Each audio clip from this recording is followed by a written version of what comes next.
souls. And no money in our coats. Oh, you can't say we're satisfied, and you can't say we never tried. And you're beautiful, but ain't it time that we've said goodbye? And Angie, oh, I still love you. I love you, and I remember all those nights we cried, and all those dreams we felt so close seemed to all blow up in smoke. Well, let me whisper in your ear, Angie,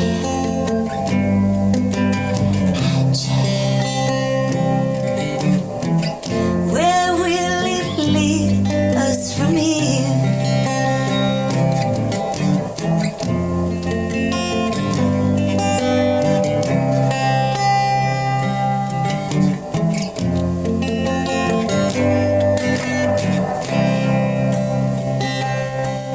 Oh, Angie, don't you wish, 'cause your kisses still taste sweet. Oh, but I hate that sadness in your eyes. Hey, Angie, oh, my pretty Angie, oh, ain't it time that we've said goodbye? Oh, with no loving in our souls and no money in our coats. Oh, you can't say you were satisfied. And Angie, oh, I still love you. I love you, baby. And everywhere I look, I see your eyes. Oh, there ain't a woman that comes close to you, my Angie. And come on, baby, come on, dry those eyes. Hey, Angie, oh, my pretty Angie, ain't it good to be alive? And Angie, you can't say we never tried.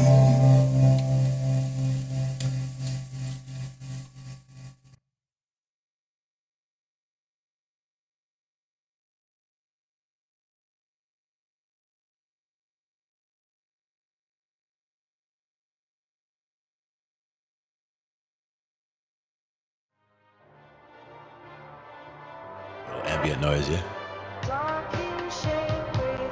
So now you're grabbing some BANDLAB clips.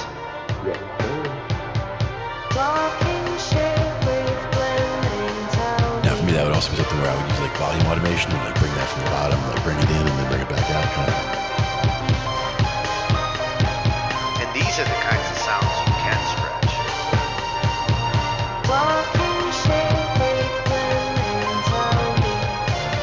With this AI, like scratching it actually can be cool.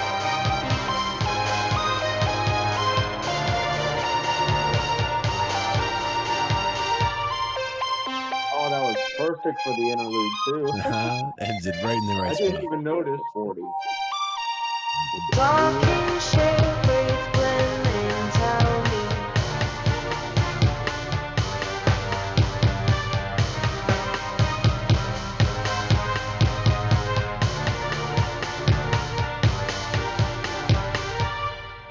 I didn't even realize the texture faded out at the interlude until it happened. I'm like, wait a minute. Sometimes you just, it was just meant to be that way.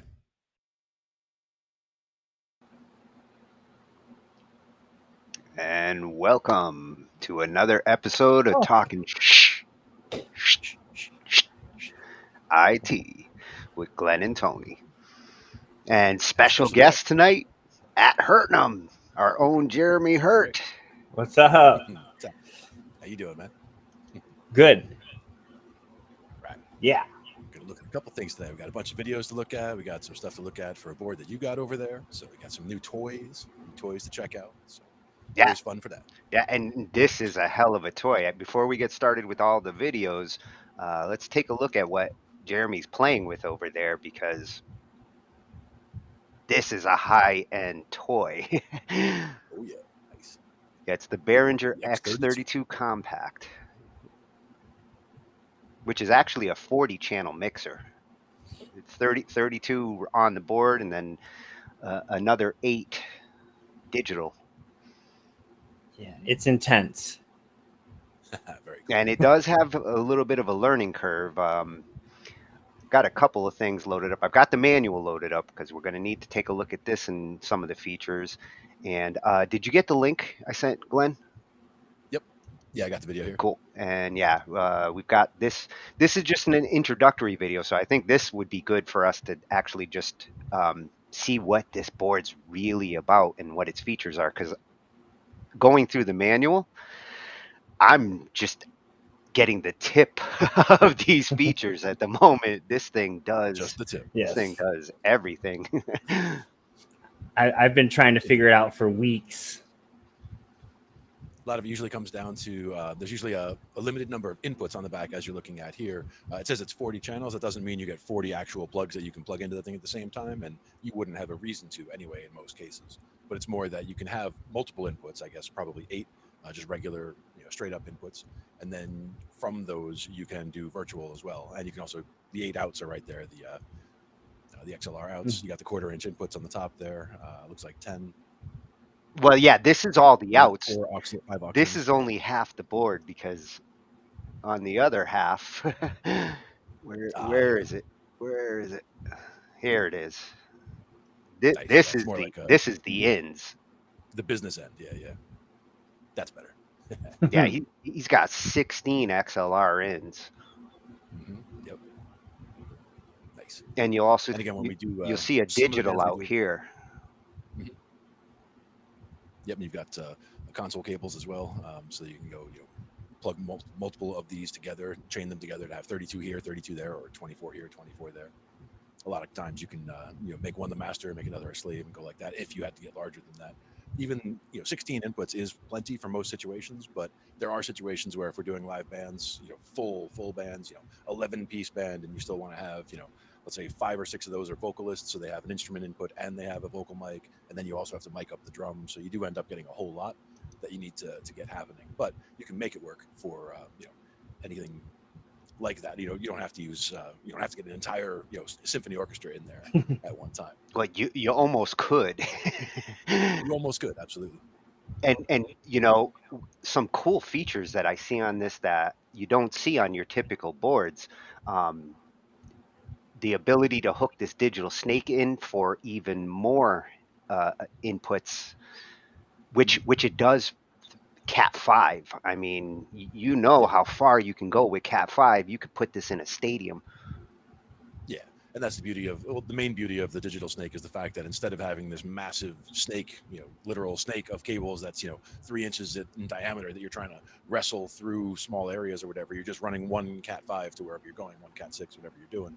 And it just takes care of everything on the wall. Well, and you remember the old days where the boards had proprietary snakes specifically for that board, and the snakes would cost hundreds of dollars, and if anything messed up on them, you pretty much had to replace the whole snake. Here, or be good at wiring and take it apart yourself and fix the wiring. Yeah, it's not fun, but it's something you got to do. Yeah. Here, your actual snake is just an Ethernet cable, and then the box.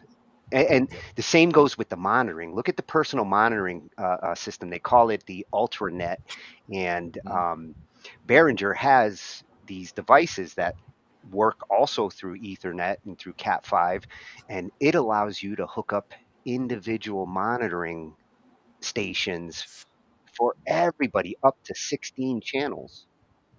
Nice. Now, one thing that we do sometimes with a board like the one that we use in some of the live gigs is have the people use their phone, and they can do what's called the wheel of me, where basically it's like their own wheel of how loud their vocal is in their monitor. And if they keep turning it up, like they can turn it up if they can't hear themselves, they can turn it all the way up to the top. And then if they keep turning it up, it brings all the other stuff down so that you can continue to bring your own voice out more for the monitoring. So it's good to have monitoring ability at each person so that they can adjust their own monitor themselves. But it's also a double-edged sword because they can also cause feedback on their own at their own spot. While you didn't touch anything, and all of a sudden something starts feeding back, and you're like, how did that happen? You have to dive in and figure out where it came from. Yeah, and another cool thing, it has this remote control section here.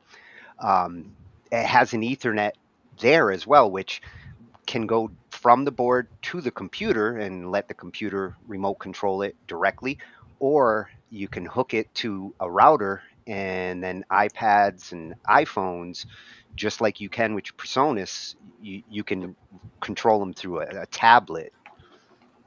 Nice. So a lot of features out of this. In the main setup that you're looking to do here, how many physical things are you trying to hook up at one time? Is it like mainly a microphone, or a microphone and some instruments, or how many things are we looking at trying to do all at once? Right now, I'm just trying to get a microphone hooked up and like get some sound coming out of the monitors, because that wasn't happening either. So, well, okay, a couple different things could be with that. For one, the mic is coming in on a regular channel. You could also have the mic you see on the back here. There's also a talkback mic. That's a spot where you can plug in for a talkback. Mhm. But for what you're looking at, you'd probably want to be going just into channel 1 on the board on the inputs, the main inputs, because you're just trying to test signal there. Right.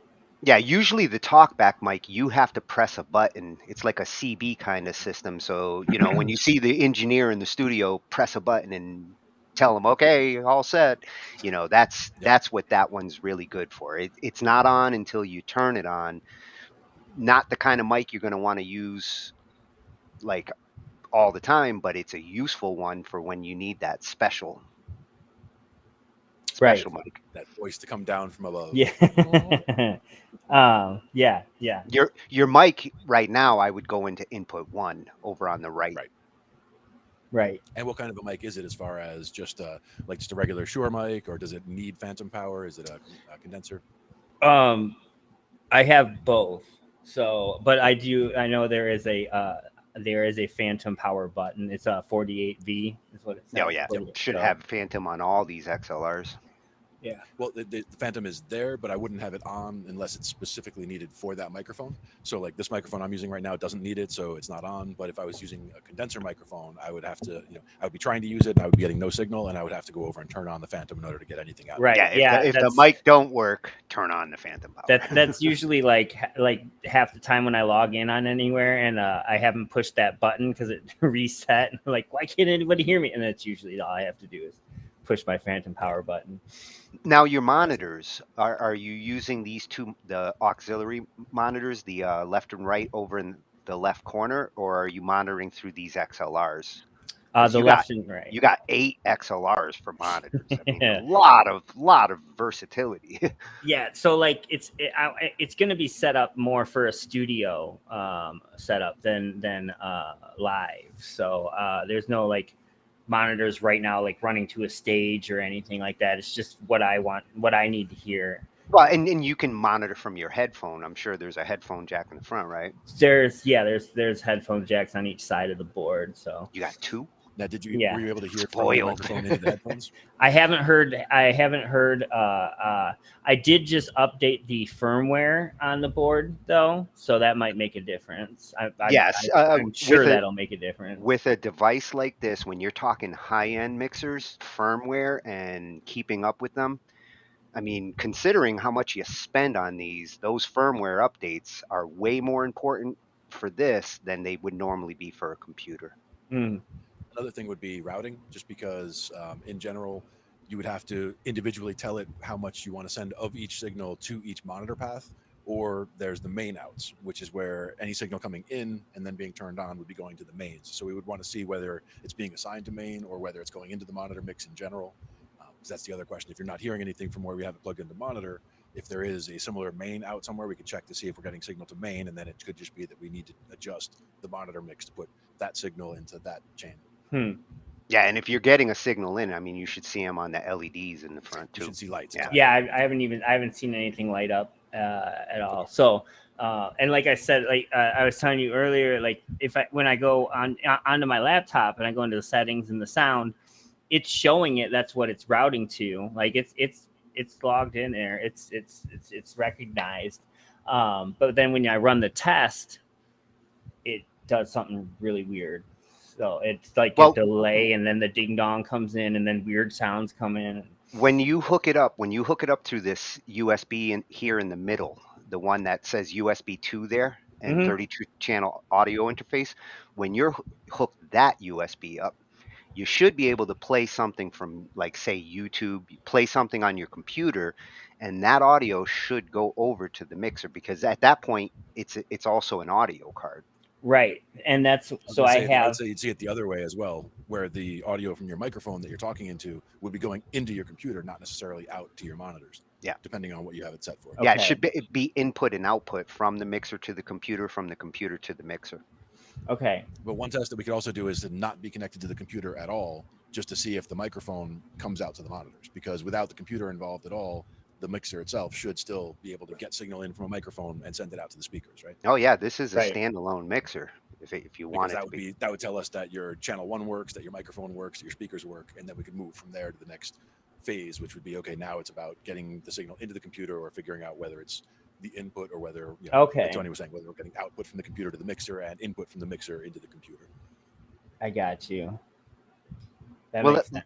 Let's take a look at this video. It actually comes straight from Behringer. This is their promotional video for the board. So hopefully it gives us chock full of information on what the board can do, maybe show it in action, show some of I doubt it's going to be but good thing, as I was searching for this, YouTube has a shitload of them. So like I said, I'll be happy to go through those with you. I mean, this is the kind of thing that doesn't get set up in one sitting. This is the kind of thing that evolves over as you use it, as you test it and plug stuff in.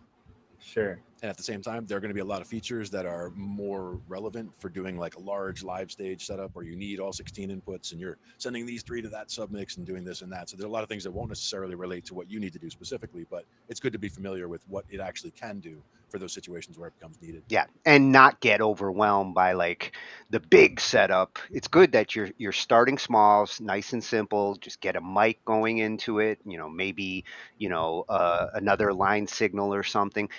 Starting small, once you've got it comfortable there, it's lather, rinse, and repeat. Yeah. Let's check. I'm ready to learn.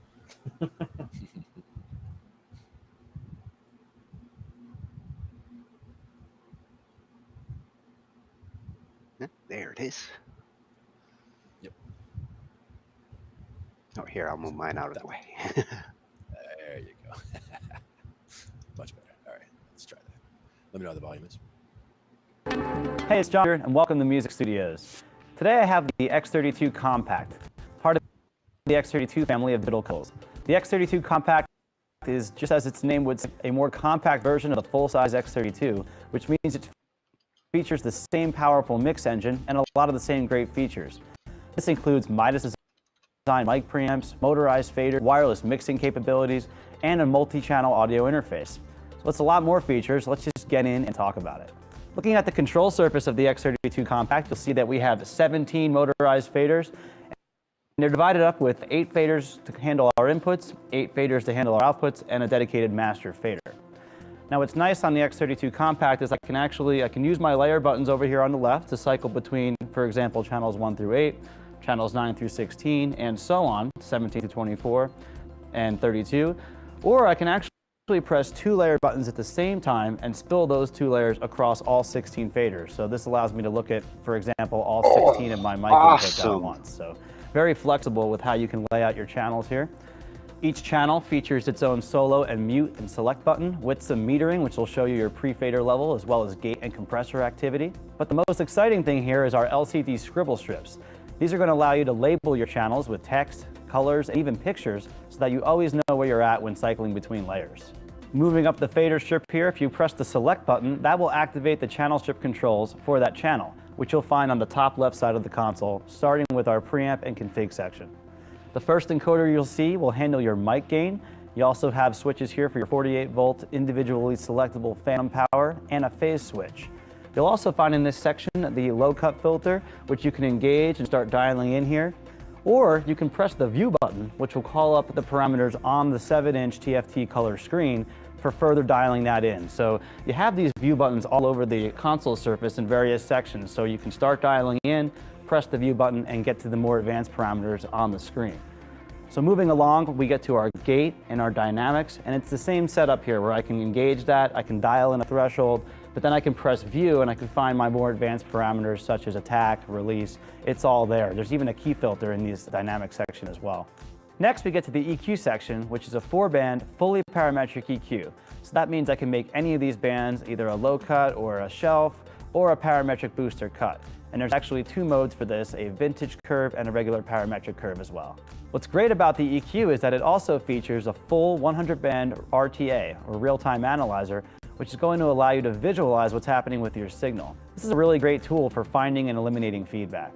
Next, we'll find a view button for your bus sends. So these are like your aux sends. You have 16 total mix buses on the X32 Compact, and you can use these for setting up monitor mixes, sending to effects, or as traditional subgroups.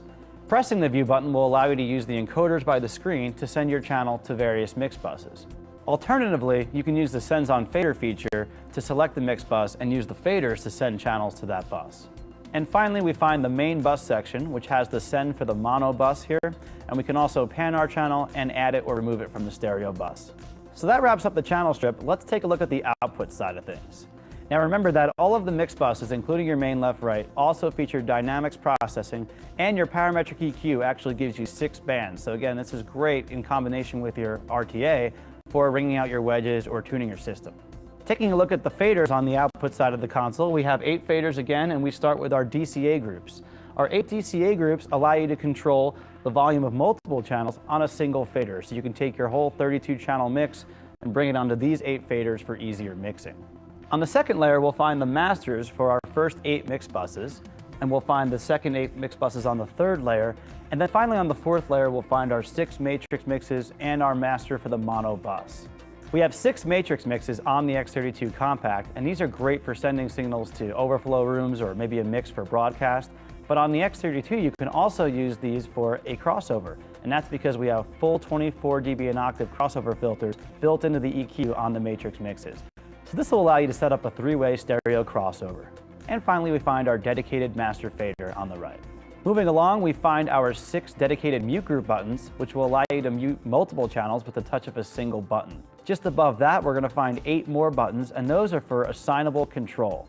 So what you can do is you can assign various functions to these buttons. You can see we have one blinking now because it's set for tap tempo, but you can also assign these to other functions such as jumping to a certain page, and it's just a really great way to help you get to those important spots very quickly. Just above that, we'll find scene navigation controls for the X32 Compact's scene management system. Like the X32 Compact features 100 full scenes, which are basic snapshots of the entire console setup, and in addition to that, 100 snippets, which are like miniature scenes. They're great for saving things like maybe a channel strip or an effects rack setting, and we can combine those two together to form up to 500 cues. So this is really great for those productions, festivals, anytime where you just have a lot of things happening in a single event. You can just pre-program that all in there and you're good to go. Moving along to some of the menus by the screen here, we'll start with our most exciting, which is the 8-space stereo effects rack. This rack is divided in half, with the first 4 effects being set up for your send and return effects, things like reverb or delays or any type of processing where you might want to send more than one channel to that processor. The second half of the rack is set up for inserts or graphic EQs like we have by default, or maybe dynamics processing, or something that you want to insert on a single channel. So out of the box, we're set up for 2 stereo reverbs, a delay, a chorus, and 8 channels of graphic EQ, but of course you can set this up however you like. In fact, there's over 50 plugins to choose from, including emulations of some classic outboard gear from the past. Next, you'll find the preset library, which is loaded with presets from our friends that are out using the X32 series professionally, both live and in the studio. So what you're going to get are great starting points for EQs, compression, effects, and things like that.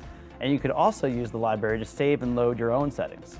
Next, we'll find our setup screen where we can set up all the various parameters of the console, including labeling our channels. Next is the routing page where we can select our input sources and assign all of our analog and digital outputs. Next, we find a meters page, which gives us a few different pages of meters that we can use to watch our signals. And finally, the home page brings us to a nice overview of whatever channel or bus is selected. Rounding out the control surface, we'll find controls for our dedicated monitor and talkback section. The X32 Compact features a built-in talkback mic, but also has an input for your own external mic. The USB recorder slot will allow you to record a stereo mix, either the main left, right, or any channels you send to it, right to a USB stick. It'll also allow you to play back tracks, and you can back up and load your scenes and presets on here as well. So that about covers the control surface of the X32 Compact. Let's have a look at our I/O on the back. First off, we find our 16 MIDAS designed microphone preamps. Now these are award-winning, very clean preamps. You're gonna love them. Next to those, we find our 6 1/4-inch inputs and outputs. Now, these inputs will show up on your aux-in layer on the input section of the console, and the outputs are balanced and assignable, so you can basically use these as extra ins and outs. You can also use these ins and outs together as an insert point for external processing. Just below that, we'll find our 8 assignable XLR balanced outputs. Outputs 7 or 8 are your main outs by default. Rounding out the analog connectivity is your talkback input and dedicated outputs for your studio monitors or Q-Edge. On the bottom here, we'll find our digital connectivity, starting with our dual AES 50 ports. Now you can use these ports to interface with our digital stage boxes, including the S16 or S32, or to connect to additional X32 consoles for a front-of-house monitor situation, or maybe a broadcast mix.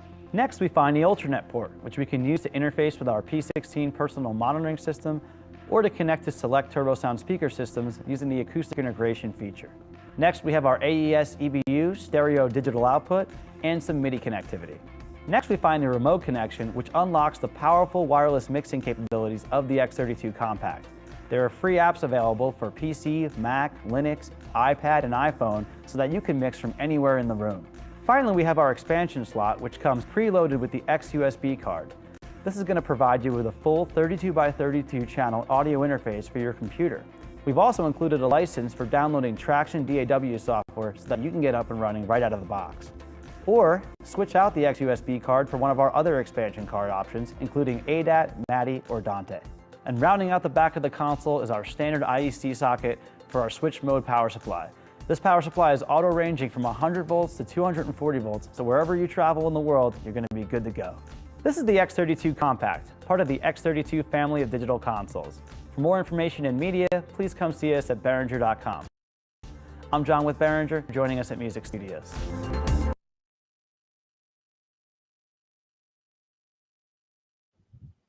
Definitely a lot of good features there.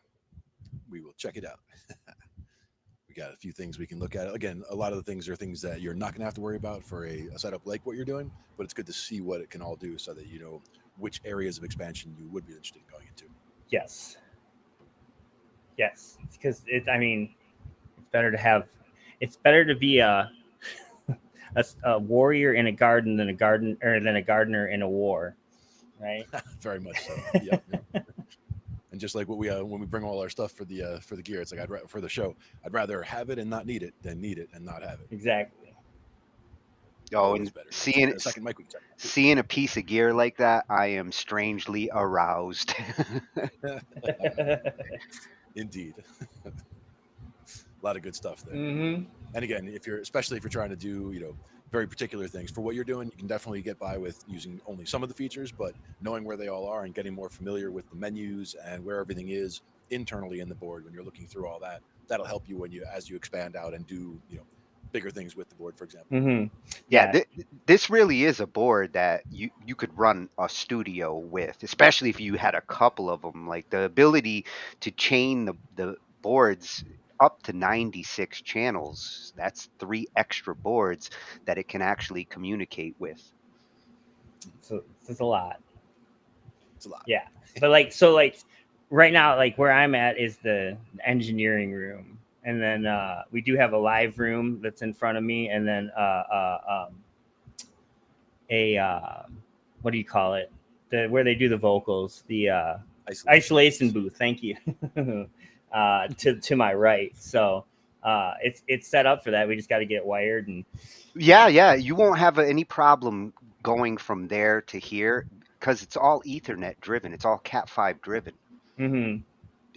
If you can wire in Ethernet jacks into the walls into each room, and that you wouldn't actually need necessarily, because you're mainly going XLR coming back. You're either coming back the Cat 5, Cat 6. That's more to connect this to another stage box. If you're getting another stage box, like another box that has 32 inputs or 24 inputs. But if you're just going to connect to, if you're just sending to a monitor or getting from microphones, you would be doing all that either through a snake or just through direct runs for XLR or quarter X. And again, the snake works off Cat 5 too.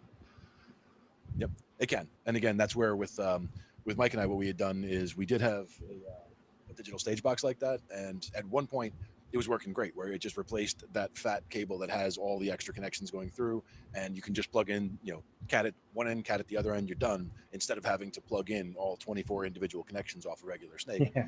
But what you're trading off is if anything goes wrong, either with the Cat 5 cable or with either end of the Cat 5 cable or either piece of gear at either end, you lose everything. Whereas with the other solution where you're plugging every individual cable, and if you lose a channel, you lose a channel, you can probably go over and, pull it from 13 and put it in 14, whatever. You've got an option. Whereas otherwise, it's going to work perfectly or it's dead.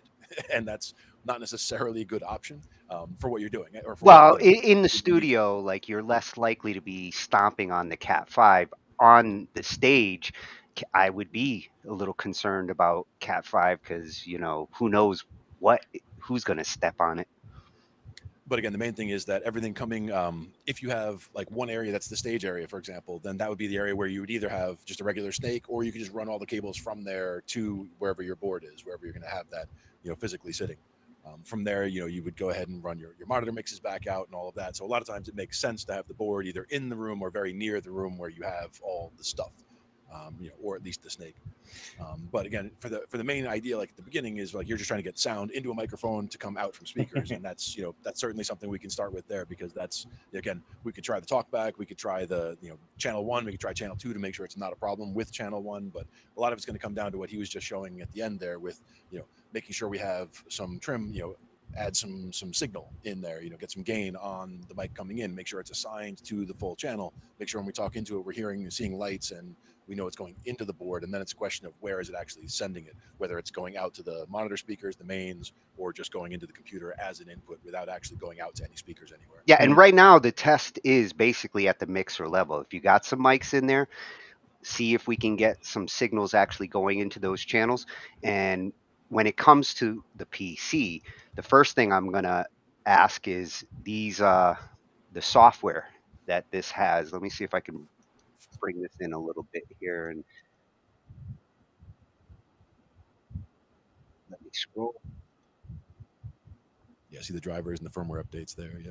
Yeah. So you've already taken care of the firmware. You've got it up to 9. As far as on your PC, you're going to want this X Live Windows driver. I think I got that. Not sure why they have 2 in there. I mean, this one looks like the more recent one, so they might be putting up, a beta and an alpha. So I would try the 4.59 and only consider the 4.11 if there's like a reason to fall back to it, because they look like the same thing. But they could have it as most recent, and then the most recent before that as a fallback in case you had a problem. Yeah, and this one looks like it's different than the other ones. It does also have the same number, 4.59, but this one says that one's ex-USB though. Yeah. Yeah, well, it's for the USB audio driver. So as far as how it looks as an audio interface to your machine, you might need this along with the other ones. Okay. It's a little confusing. Yeah, I would say I would dig into, or again, search YouTube to see if somebody's already like gone through it and made a good how to install the drivers, or the basic tutorials that, like, setting it up. They're going to cover this right at the beginning of the tutorial. Right. And it might turn out that you just need this last one and it encapsulates all the other ones. So it's funny with the expensive equipment, the high-end equipment, sometimes how they deal with these drivers can be confusing. Another one I would say is that at this stage we could also completely disconnect from the computer and just literally, power it from the wall, turn it on, have a microphone plugged into it, and have the speakers plugged in, and see if we get signal from the microphone out to the speakers directly. And then again, that tells us that all of those parts of the componentry all is working, and then it's just a matter of plugging it back into the computer. We know that everything is driver and software at that point. Yeah, once you've Right. got the mixer working, this stuff is just going to push that sound to the computer. Okay. Yeah. Right. So I downloaded the file is called Win All Software. And then there's audio software, VST effects, VST hosts, VST instruments for Windows. And it says all. That's what it says. I don't know. I can't remember where I got it from. Well, I was going to say, did you get it from Behringer? Because before I would start adding, because they did mention that it supports, external things like that, and it's got built-in What else is- VST support. That's even cooler. But I wouldn't jump there and grabbing those things before starting with the software that Behringer has listed here. And is there more software down this list, or is it all documentation under that? No, this is all they have under the. Yeah, no, I saw the scroll bar there. I couldn't tell if it was the end of the software section or if there was more software in the scroll bar. That little scroll bar right there. Yeah. Oh, well, yeah. Well, they have Well, even cooler. Linux. This thing supports Linux. I mean, got to give Behringer credit here. They are. It even supports the Raspberry Pi, Glenn. Yeah. I can't see that part of the screen because I got the windows in the way here. Yeah. There you Yeah, go. look at this last one. It's the Raspberry. Ah, nice. There you go. Yeah. That's what I meant about the little scroll bar on the side there. I was like, it looks like there's more software, but I wasn't sure if it was the software he had just mentioned that he downloaded, or if it was something that was just, like you said, Linux and Raspberry Pi support. That's very cool. Yeah, and the X32 Edit is definitely software, not a driver. So, that's probably software that will help you to set things up from the PC side. Mm-hmm. It might be its own sort of a DAW. Plus, they also mentioned that with the hardware, they gave you traction, right? So that's a DAW that you have a license now that you can download traction and install. Oh yeah. You know what? Yeah, I got that okay. would be my first DAW I would try with it, because if they are, like he said, it's ready to go out of the box. So I would definitely test it with that DAW, get comfortable with it, make sure everything's running smooth in that setup. And then, whichever DAWs you choose to use should be the same kind of approach. And I remember trying traction many years ago, but it's been some time since I tried it, so I wouldn't be too useful on the navigating around in it. But once we get it in there, I'm sure we'd be able to figure out what's what. Yeah. When I got my when I bought my Mackie, the Onyx, they came action as well, and I downloaded it and didn't really do much with it. Yeah. And that's the thing is, some of them, if you don't, some of them have a steep learning curve if you're just jumping in. Yeah. And especially if you haven't, people who haven't used BANDLAB, even like them jumping into a DAW, if they've never seen one, it can just be like, what? And they have no idea what to do, and they just throw it or put it aside and never look at it again. But if you can get to the point where you can get, you get a microphone in, you get a signal in, you can get a recording in, you get something out to a speaker. Once you get to that stage, then everything else becomes much easier. And doing one DAW makes it easier to go to another one and another one. So I do find that there's a lot of relatability between what's going on in different software. Yes. So right now you have a mic plugged into channel 1? I have a mic plugged into the mic. I got to put it in channel 1. So. And see if channel 1 starts showing some levels there. Okay. Let's see.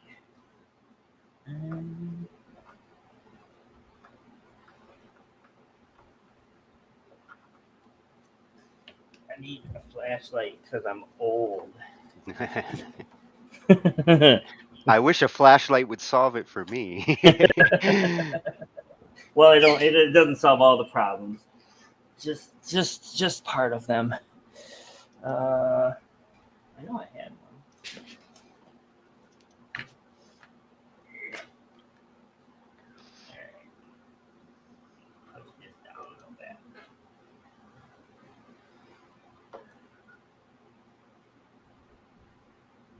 It does look like a nice compact interface with lots of input output, so that's good.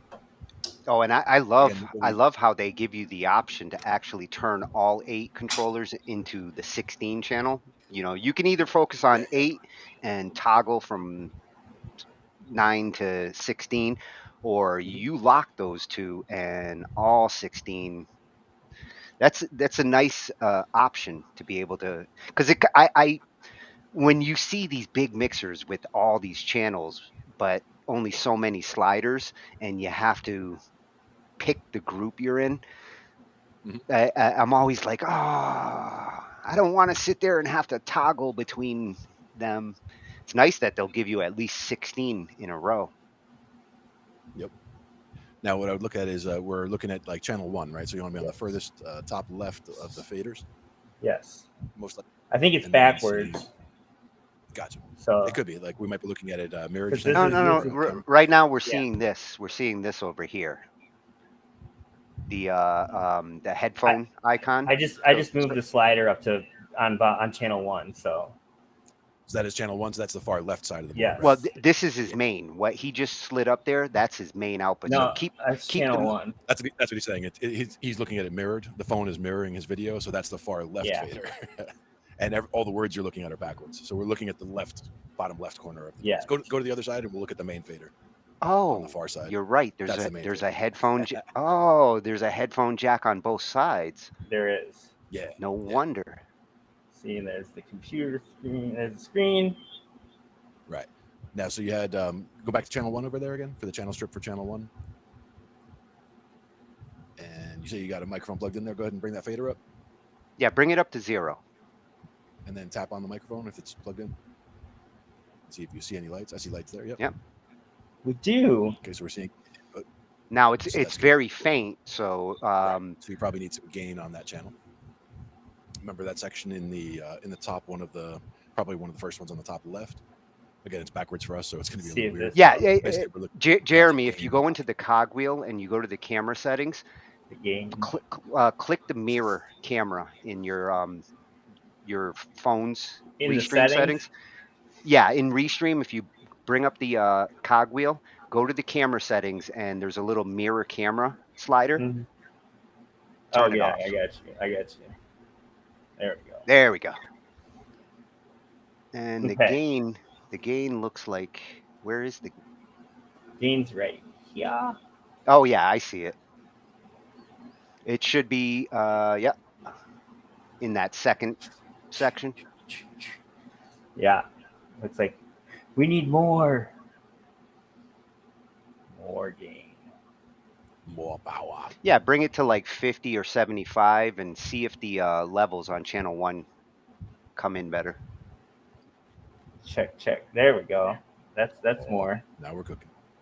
We're getting close to clipping there. What that? Hey, that's if you're at 0 and you're getting close to clipping. Check. Yeah, because Now you remember the view button you See. talked about before? right there. Where's the view button for that channel? And you'll be able to see the real-time analysis on that screen on the other side, where you'd be able to see the, exactly how much of whatever you're seeing. So the view is right there. There you So go. that puts it on the screen. And now as you're talking, do you see the levels there? Check. I do Nice. see levels. So input is good. It is. There's stuff coming in there. The next question is output, which would be either your main fader for the main out, and again, depends on how we have it wired. If it's going to monitor or if it's going to main. If this is assigned to main, that's the other question. Okay. See now so if now I your turn- main is all the way down, so you're gonna want to bring your main up to 0, and that way Well, If I'd bring the main up slowly, not to 0, just because So a yeah. lot of times where main at like -20 is already ear splitting, so be careful. Yeah. So the main should be the output then, right? Right. And also, are the speakers themselves, are they self-powered? Are the volumes up, or like how do you have the? What They speakers are have- self-powered. and they have volume on them directly. I'm not positive on that one. I know that they're plugged in and they're And you have turned heard on. stuff before them before, right? Yes, I've heard stuff through them before. Yeah, cool. Then the volume's probably fine on the back. So let's try the main there. Okay, I'd bring it up while Turn this tapping or up. while making sound. let's turn this up. Let's just Let's turn this one up. Oh, Oh, I'm I can hear hearing some. something. Look at that. Holy We shit. have Bush. We have power. Look at how low it is. And that's why I said don't go to the 0, because sometimes 0 might have been like, Well, what? and as you're calibrating, you should calibrate your mic to channel 1, but you should be targeting 0 on your master. Like that is the Yeah. target. If you have to bring Okay. the master down or up, it means you're not mixing properly on the channels. Your master should target 0. The other thing I hate seeing is when people bring individual channel faders. Like, you see how they all look like they're at 0, which is good. Like, sometimes they're Yeah. all the way at the roof, right? Like all the way at plus No, you 6 or whatever they're don't. saying. Yeah, Like, that's as far as it'll physically travel to the top, and people Oh, have yeah. them like all the way up there, and it's like, I never want to see that. Like, I could see going up there to say, okay, this channel is too low, but if I go all the way up there, I can hear it well. So okay, that means I'm going to bring it back down, figure out something about getting, putting more boost on the channel or a compressor or something, and then figure it out from there. But I don't want to leave a channel all the way up. 0 is good. Beyond 0 is not so much.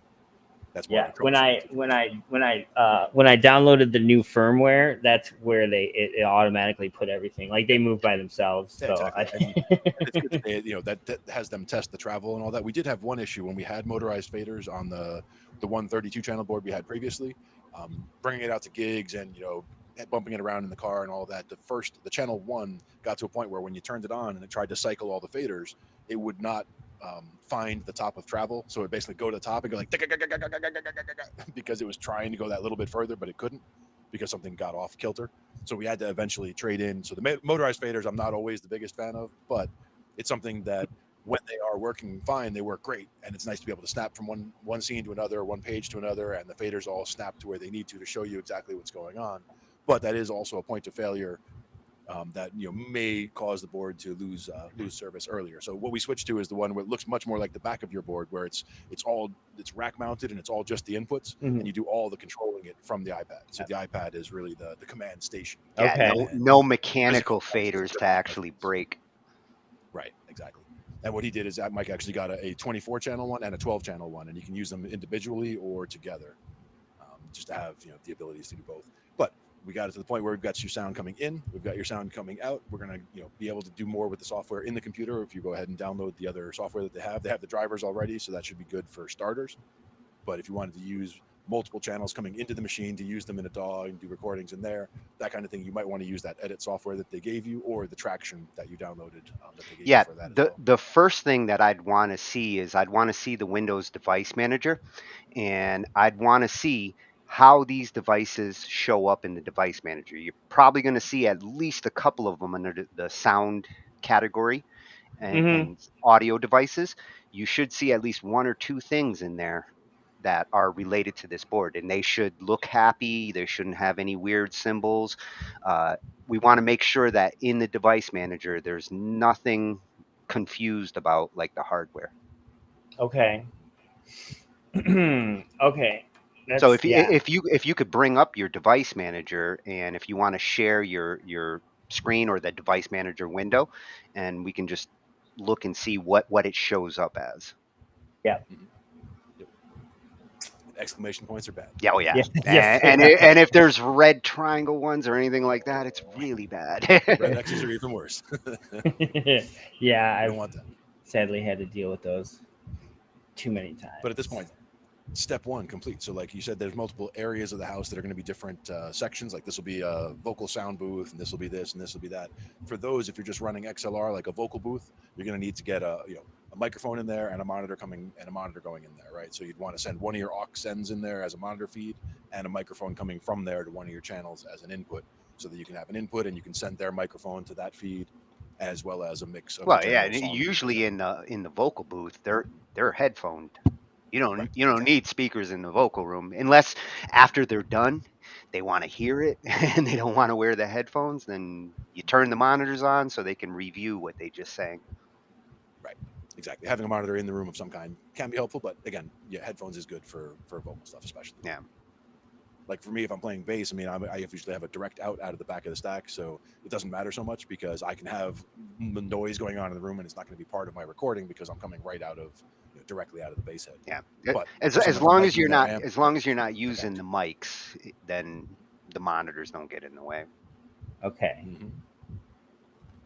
Indeed. Let's see. Good stuff. Let's bring that over.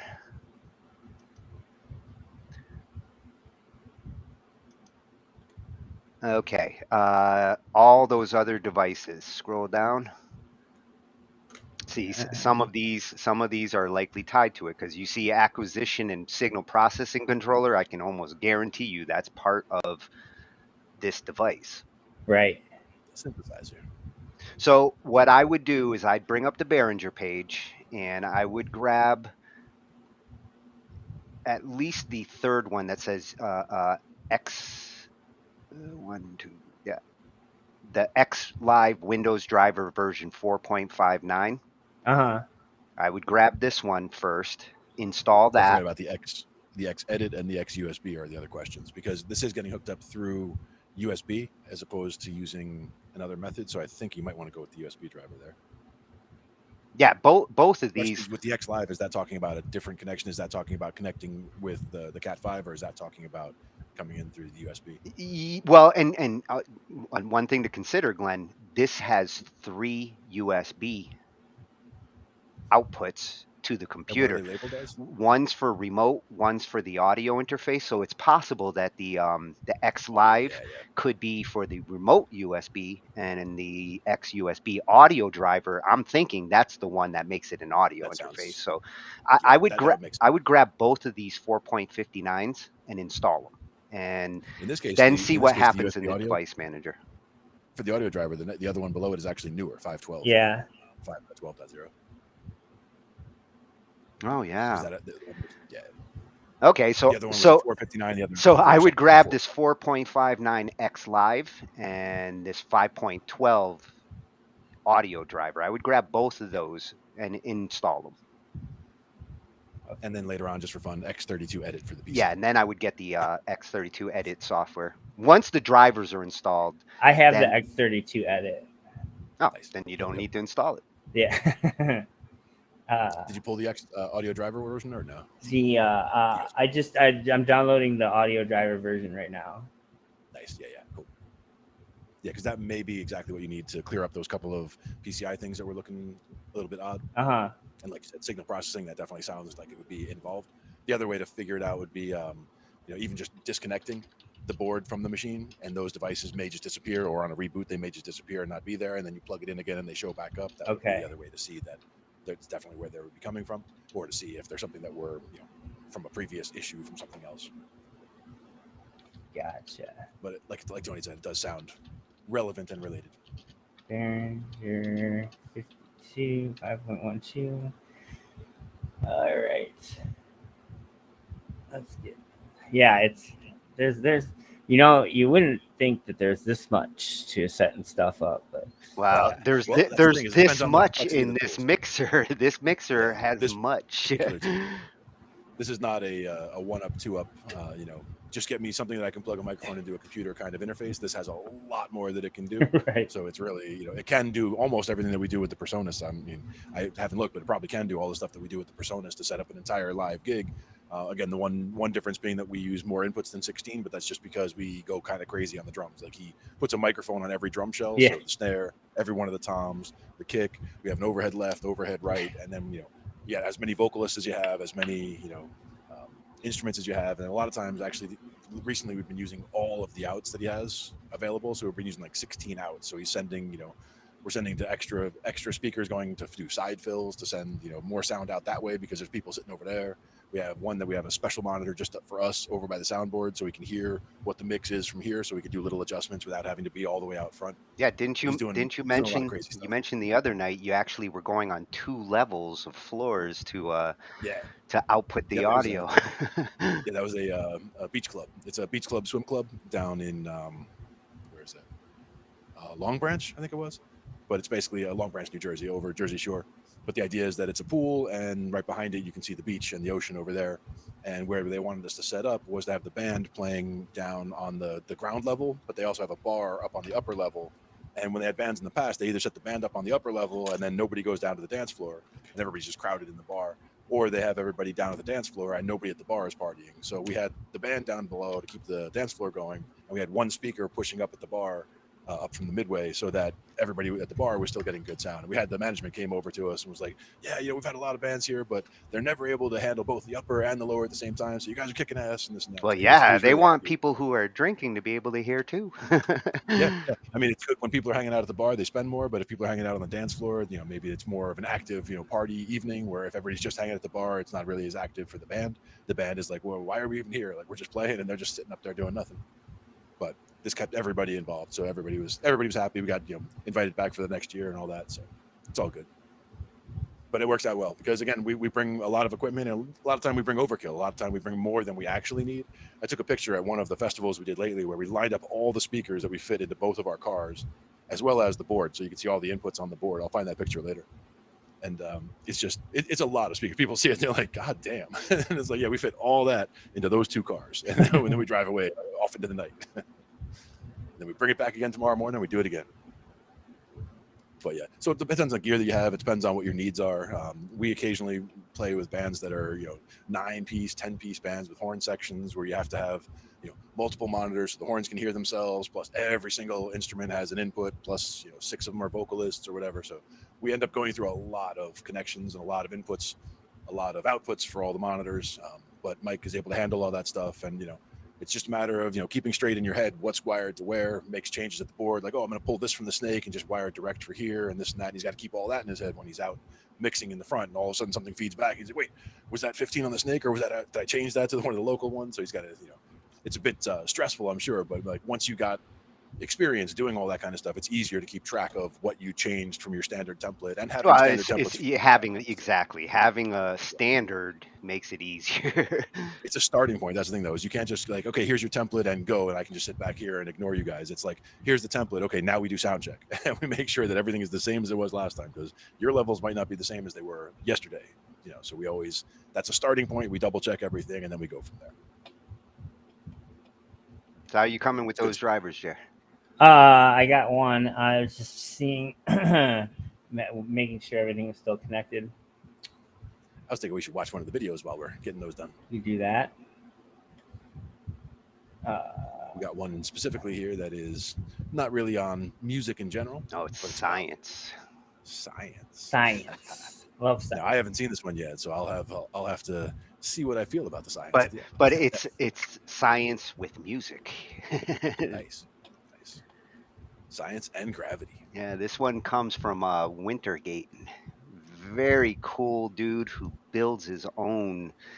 Do I have the wrong? It's a machine to test if gravity is constant everywhere. Let me switch shares here. That's Jerry.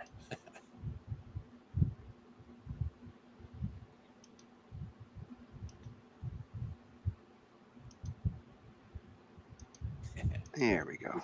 That one. Yes, this is at Wintergaten on YouTube, and he builds some very unusual types of instruments. My first video is the one that we're going to be checking out here. Yeah, I've seen him build a marble machine. He's the one that did that. That thing's fucking awesome. Dude, that marble machine is incredible. I mean, he's obviously got the funds and the inclination to just experiment, but he really tries building instruments that are totally out of the box. And this one that he does here, he tests for the consistency of gravity. He's actually using gravity to kind of feed the tempo, feed the beat, and see how consistent gravity really is. Let's check it out. Is gravity really constant? Built this machine to find out. Is gravity really a constant force? I wanted to find out for myself, so I built this machine. Let me show you how it works. When I push this lever here, I'm lifting my suitcase here, which is filled with metal, so it's kind of heavy.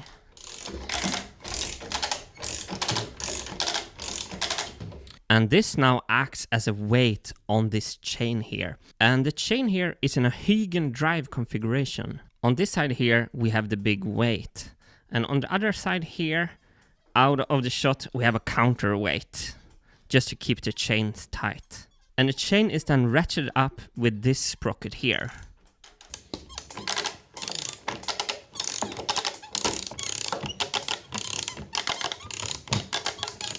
The chain comes through the plywood up here and pulls this sprocket down on this side, putting energy into this double helical gear. This helical gear drives a pulley that drives a very small pulley for the big flywheel. On the backside of the flywheel, we have this very professional air governor right here. And if I stop the flywheel, we can see my measuring point right here. On the back of the flywheel, I added this contact microphone on a foam pad, and as you can see, the plastic just flicks it like that. And then I record that contact microphone on the sound card into the computer. So if I put the volume up, you can hear every hit.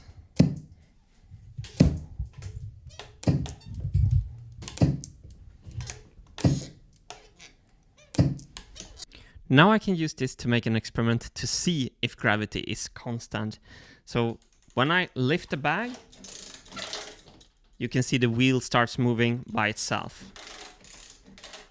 Why do I want to check if gravity is constant? Well, if it is, I can use a contraption like this to play tight music with a marble machine. And that's my big goal. If I'm going to build a new marble machine, I want it to play tight music.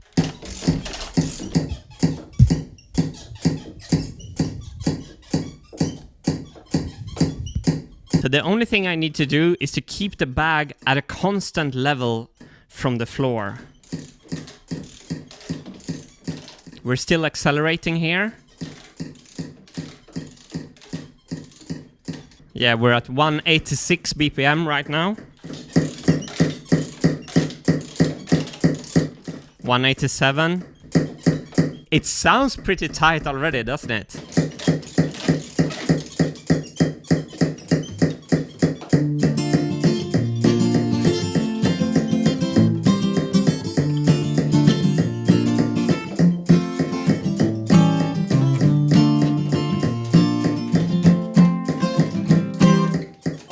On the ground. I think it has started to find equilibrium.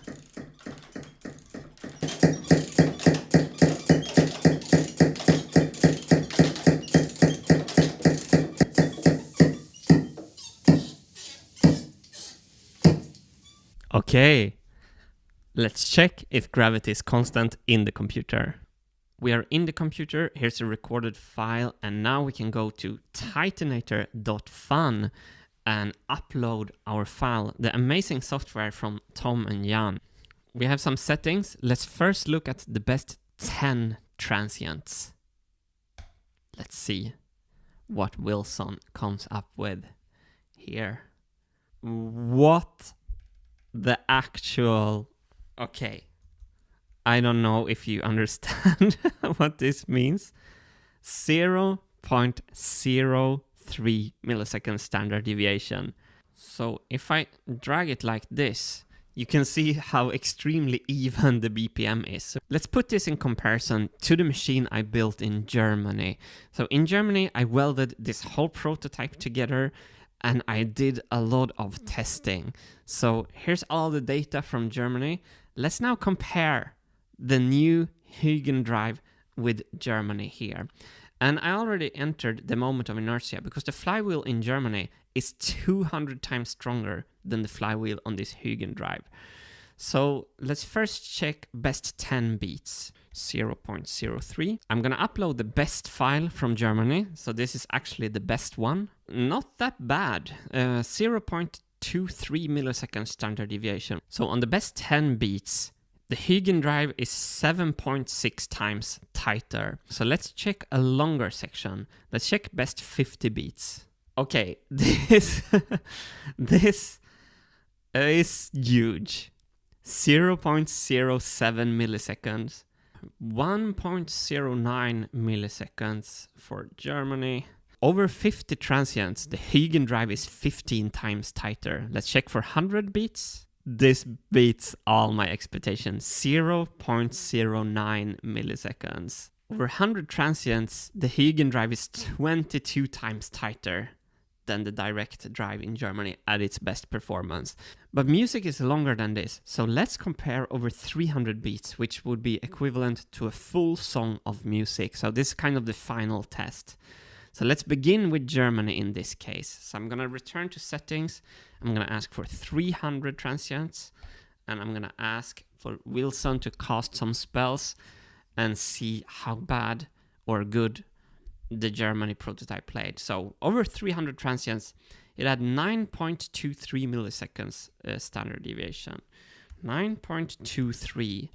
So this is a bit of a drum roll moment for me. How much standard deviation does the Huygens drive have for the full song? Let's see.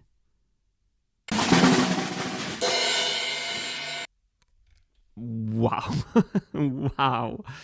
0.14. So for a full song, Huygens is, my friends, 66 times tighter than the prototype I built in Germany. Let me visualize 0.14 milliseconds. This red bar is 1 second. Let's zoom in to the yellow bar, which is 1/10 of a second. This green bar is 100th of a second. This blue bar down here is a millisecond, and this black bar is 0.14 milliseconds. The machine I just built from plywood and 3D prints played 300 transients within this timing range. So if I zoom back out, millisecond, 100th, 10th, and big second. Physics is the law, everything else is just recommendations. And tapping into gravity itself and using that constant force to actually rotate a shaft very accurately timing-wise is such a form from function decision that I'm ready to take almost here and now. I'm not done with this prototype. I haven't even tweaked the performance. I'm going to make actually a much better air governor here, which will be geared up and probably improve the timing. And I want to put more moment of inertia, and I want to change this pump to a crank movement. So I will tweak this machine, and there will be more videos on this coming up. I just wanted to cut to the chase immediately and present this project for you all to see how it performs. And I'm blown out. I had a feeling it would play tight. I didn't know it could play as tight as it's playing. And a common question I get is, does music really need to be that tight? And in a way, no, but in a way, yes, because there will be other parts of a marble machine that will induce errors. So it's much better for me to be on the safe side, to know that I can actually rotate a shaft mechanically without electric motor with a super high precision. I haven't still decided if I should build a new marble machine, but if I would, it would probably use this design over this design I built in Germany.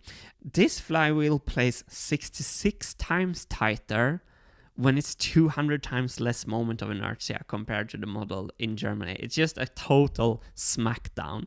So yeah, turns out gravity is constant, everyone. Take care.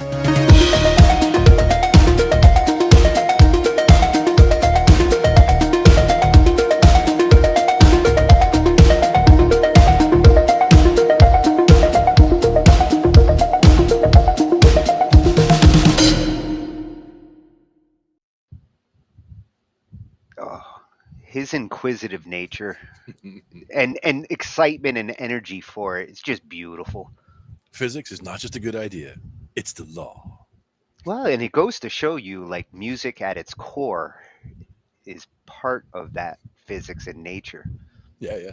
I thought we were getting into something where it's going to be like, detecting gravity to like the smallest degree, because there actually are 2 satellites going around the Earth called LIGO. It's an experiment. And there's two satellites that go basically detecting gravity by how much they're getting pulled down. So like one, they know their altitude extremely precisely, and one is right behind the other.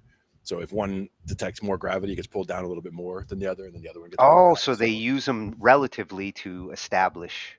Yes, with very high accuracy how much gravity is being pulled on them, because that tells you how much land there is between you and the center of gravity of the Earth at that spot. Because in certain spots there's more stuff in between, certain spots there's less. By India in the Indian Ocean, there's an area where they call it a gravity hole, an area where there's less gravity. Really? And that's actually just because India as a continent moved so quickly, or moved through that area very recently in geologic history. So that area hasn't fully rebounded, hasn't sprung back up.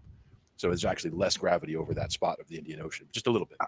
That's fascinating. See, I did not know that. Yep. And that's where I thought we were going. But I like that. I like that machine. I like the inquisitiveness. I like the the homemade nature of it, and the fact that he's not pounding his chest about oh, I built this and blah blah blah blah blah. But it's more I built this to test this, and look at that. Well, now he's talking about building the Marble Machine 2.0, which I can't wait to see. With that kind of drastic difference. The first one was amazing, and if he's getting this kind of results, like his next one is just going to be spot on. Well, his main limitation there was having to crank that crank as often as he did, just to get the bag relifted and what have you.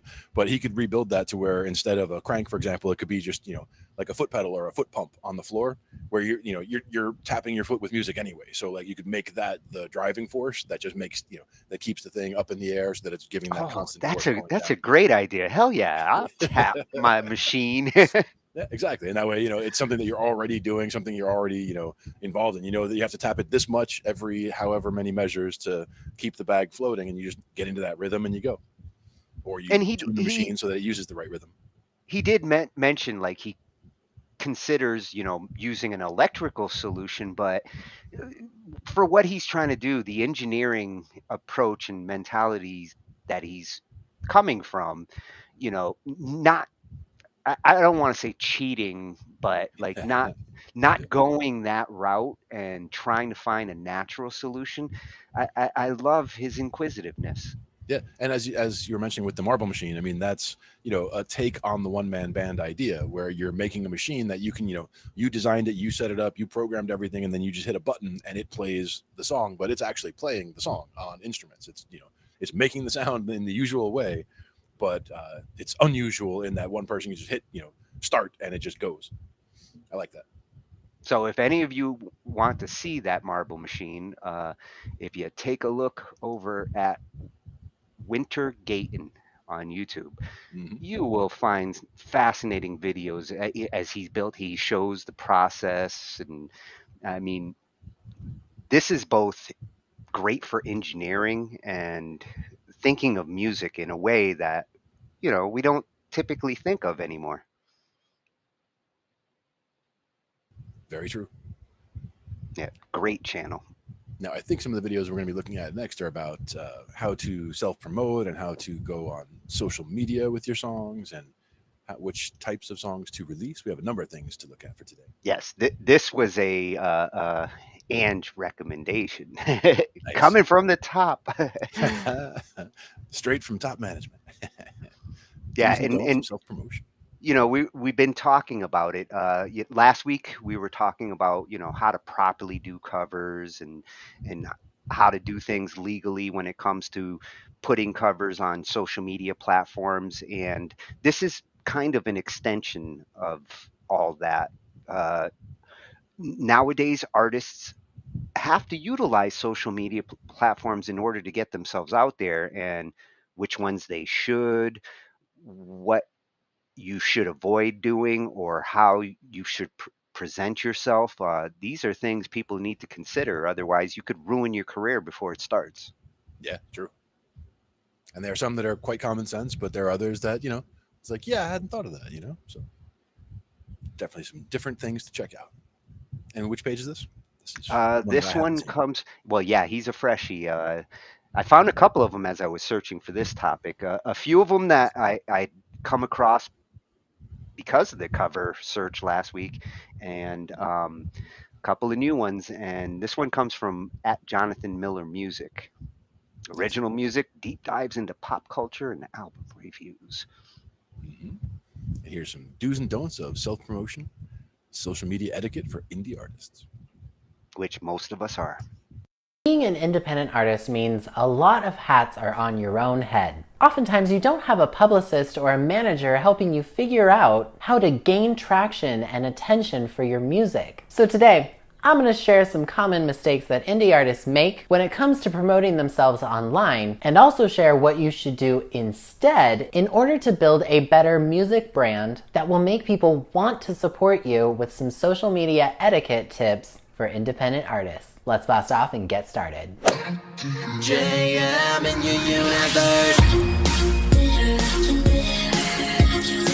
Konnichiwa friends, I'm Jonathan Miller and welcome back to Jonathan Miller Music, helping you become a better indie artist. I make futuristic and outer space inspired dance pop music, and every Wednesday on this channel I'm helping others take their music to level 2. If that sounds good, consider subscribing and ringing the notification bell. If not, then here's a link to my music.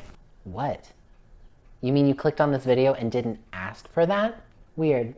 Maybe we should talk about that. But no, seriously, you should totally hit the sub button if this video helps you at all, because it really helps the channel grow. I'm just saying. Think about that. All right, so every indie artist wants their music heard by someone. It's our art. It's what we're passionate about. But there are certain ways you should go about promoting yourself online and ways you shouldn't. So today I wanted to share some do's and don'ts on how to properly promote your music and start growing a real long-term fan base of people that want to continue to support your music. Long-term is the key phrase for this video.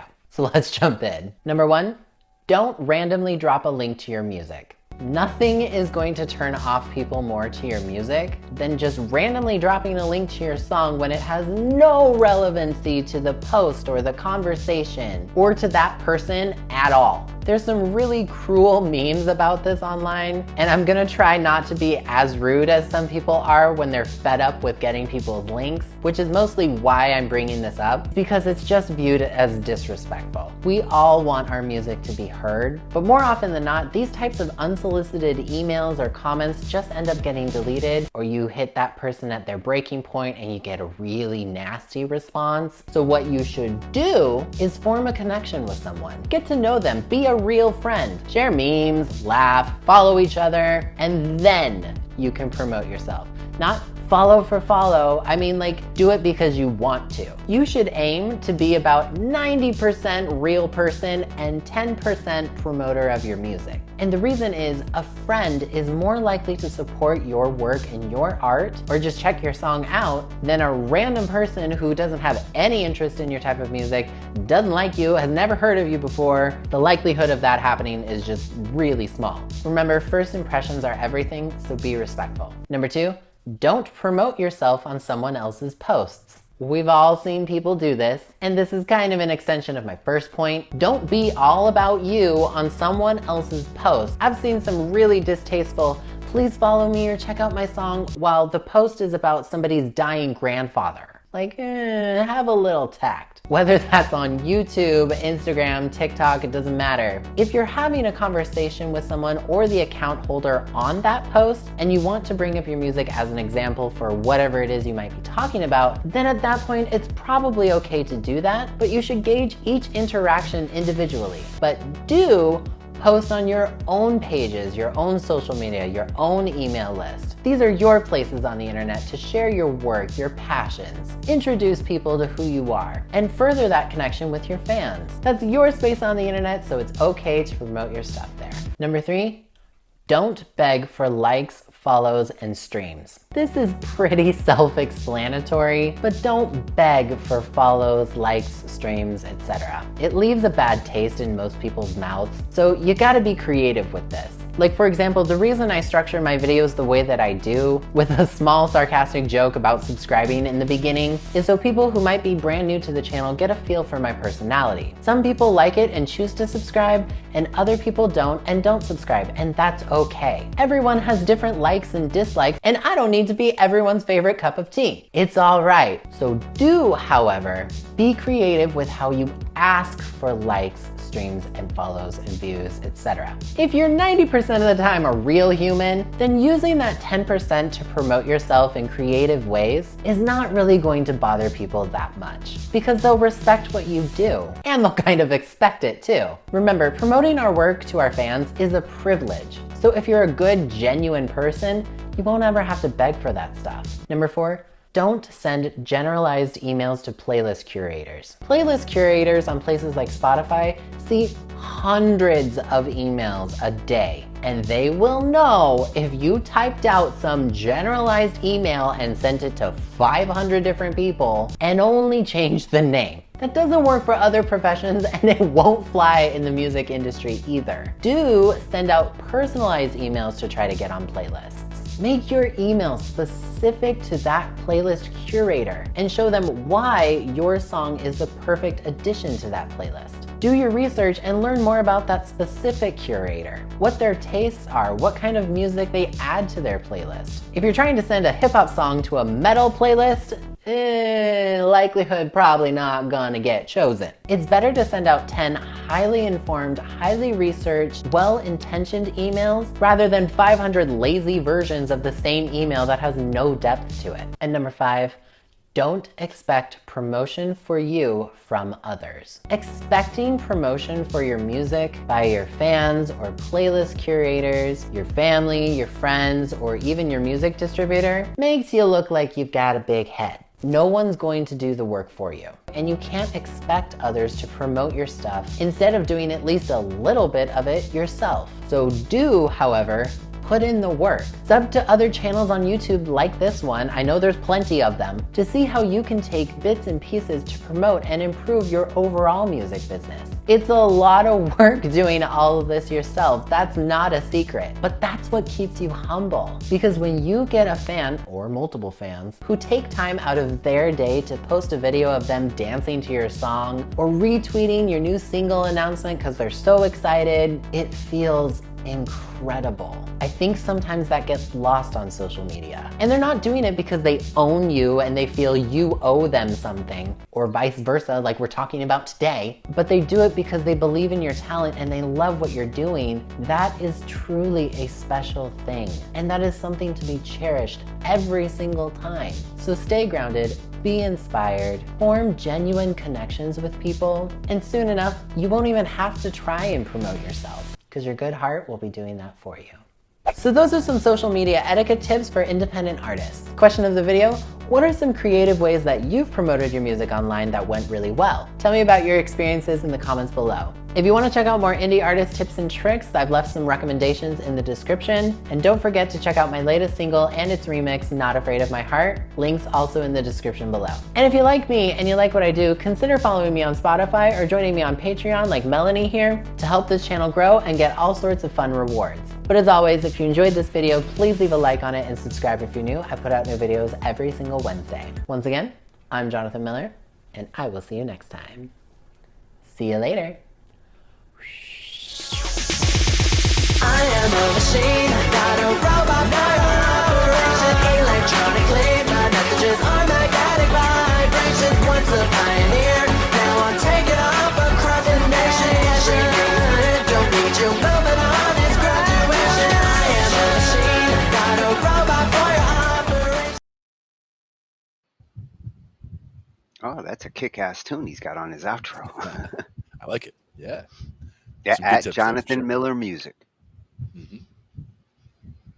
Yeah, and his tip on your expectations and balance your expectations properly, to expect your fans to promote for you. It's nice when they do. I mean, that's a lot of That's a times bonus. artists get known because fans just tell everybody, like, you got to hear this music. But to expect it will most likely lead to disappointment, especially in the modern age where, everything moves so fast. So as he said, you got to do the work yourself. Mm-hmm. Yep. Put in the work first, and don't count on immediate response, but put in the work, and just at some point, unexpected response. Hey, how about that? The work begins to show for itself. Yeah, exactly. And the results come thereafter. Yeah, so he covered a little bit of etiquette and approaches to promotion. Mm-hmm. Now, what should we not do? Yeah, sometimes it's easier to say don't do this than have a list of all these things you should do. Indeed. And This is a channel that we came across a few weeks ago when we were doing our songwriting. One of the nights that Ange was on, and he had a video for rappers on that particular night, and great tips coming from again, nice clean channel, lots and lots of topics and material. One of those resources that will help you to promote and get your music out there. No nonsense music marketing advice. That's where they're coming from. Good solid place. Yeah. Yep. At Omari MC _. Don't forget the underscore. Yeah. And this is what musicians should avoid when posting on social media. Yeah. What's going on, man? Doing well, man. Can't complain. I hear that. So let's jump right into it. I think there's a lot of artists out there who understand that you have to cut through social media and you can't just rely on your music a lot of times to do so because everybody's making music. So what makes you unique? And some artists just rely on content that's outside of the music realm to get them there. So they might do comedy, for instance. My question is, how do you diversify your content without getting boxed into a certain category of content? Because you want to be known as an artist, but if you start putting yourself out there as a comedian, folks might just see you as a comedian, and I think that's happened more times than not. So what is your advice on that? How do you not get boxed in as a you're saying should they do comedy or something else? Or? Well, I mean, the comedy is just an example, but you know, it could be really anything. Like, could they go do acting? Or? Yeah, they could go do. They could make skits. You know, they could be known as a plant dad or a plant mom. They're right. You know, their secondary content is right. So. How do you not get boxed? Yeah, man. I think that. I guess you just do it early on, maybe. Like if you just mix it in frequently, like that's something you could do. Mm-hmm. There's the question of brand confusion. So this is a branding question. Yes. Should you brand yourself that way? I think that's a struggle for a lot of artists. It today, is. to be honest. It is. There's some people who would say that you should only post music content so that you don't confuse your brand. But I mean, you could get some more sponsors that way if you're like, you know, let's say you like fitness too, and fitness and music. So you like post two of those. What you could do is make a separate channel if you wanted to. So you can make a separate Instagram or a separate TikTok or whatever, and you could post all your content there for that, and then keep all your music content on another page. Like that's one way to keep them separate that I'm thinking of. Because I'm trying to think of somebody. So I want to push back a little bit on that because I don't know. That kind of seems counterproductive because I think the main reason a lot of artists are looking at other content mediums is because they want to, for one, niche down, but so they can scale up. You know what I'm saying? So if I'm just coming out presenting myself as a rapper, you know, it's probably not likely unless I have sponsors or a big budget behind me that I'm going to cut through the noise like that, even if I'm gifted, even if I'm good. But if I come out as the rapper who likes healthy foods, you know, who's very health conscious, who's always, you know, incorporating, you know, orange juice and, you know, different types of foods you should be eating in my rap, then I think I might find a bigger audience and I might scale up quicker. So I don't know if separating the two would be the most beneficial versus finding a strategic way to marry the two so that folks don't just limit you to being the health conscious guy, but the health conscious artist, so to speak. And then once you get that exposure, that notoriety, then you just do whatever you want to do. Yeah, that's definitely one way to go about it. I mean, there's probably examples where both have worked. Yeah. I don't think there's like one clear-cut way with this. Yeah. Because I was trying to think of, like, the names are slipping my mind, but there's definitely been some examples of, like, somebody has one page and then, you know, they start a separate page or, like, another business, so to speak. Like, they have a separate business venture that they don't necessarily want their artist name to be tied to or whatever previous business they had. So that would be, like, That makes sense. To me, I'm kind of almost thinking of it as like, oh, this is a branding, and then I also was branching into like acquisition. So if like Coca-Cola buys the Simply lemonade brand, right? Like Simply apple juice, Simply all that stuff, right? But they'll keep that brand separate, even though it's owned by Coke. So I guess that's more of an acquisition question than, well, it's also branding too. But really just depends. Like it really depends. I think you got to use some discernment on whether or not you should incorporate that into your brand, or you should make a separate Instagram page. But I mean, either one can work. I really don't have like a clear cut, like this is the way to go with it. Yeah. There's no one way to do that. Yeah, I think the reason I posed the question is because, again, I think that kind of intimidates artists when they find out that, hey, nowadays it's way more about being unique and niching down than it is just you coming out and, you know, having a bunch of songs you think people are going to want to listen to. I think the most common example I see is an artist comes out and he finds out that he needs to diversify the content, and he leans back on the comedy, you know, so, or, you know, funny skits and stuff like that. And I've actually seen, or we've actually seen in culture, a few people who they set out to do that, to be a musician. Then they brought out the comedy, and when they brought out the comedy, people actually wanted the comedy more than they wanted the music.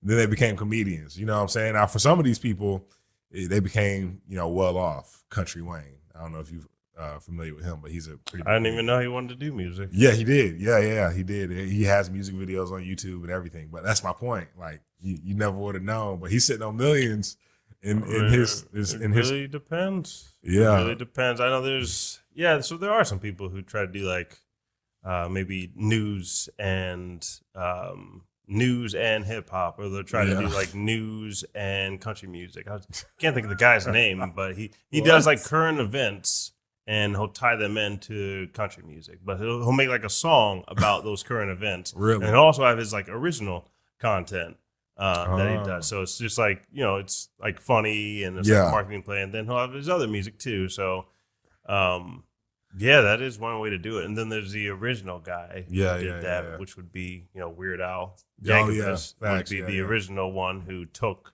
popular songs, would make parody songs with them. So he is a comedian, but he was like being a musician with it. So yeah. I mean, there's ways to do both. Like we're saying, there's examples of both. Yeah, that you can find here. So I can tell you. I can tell you.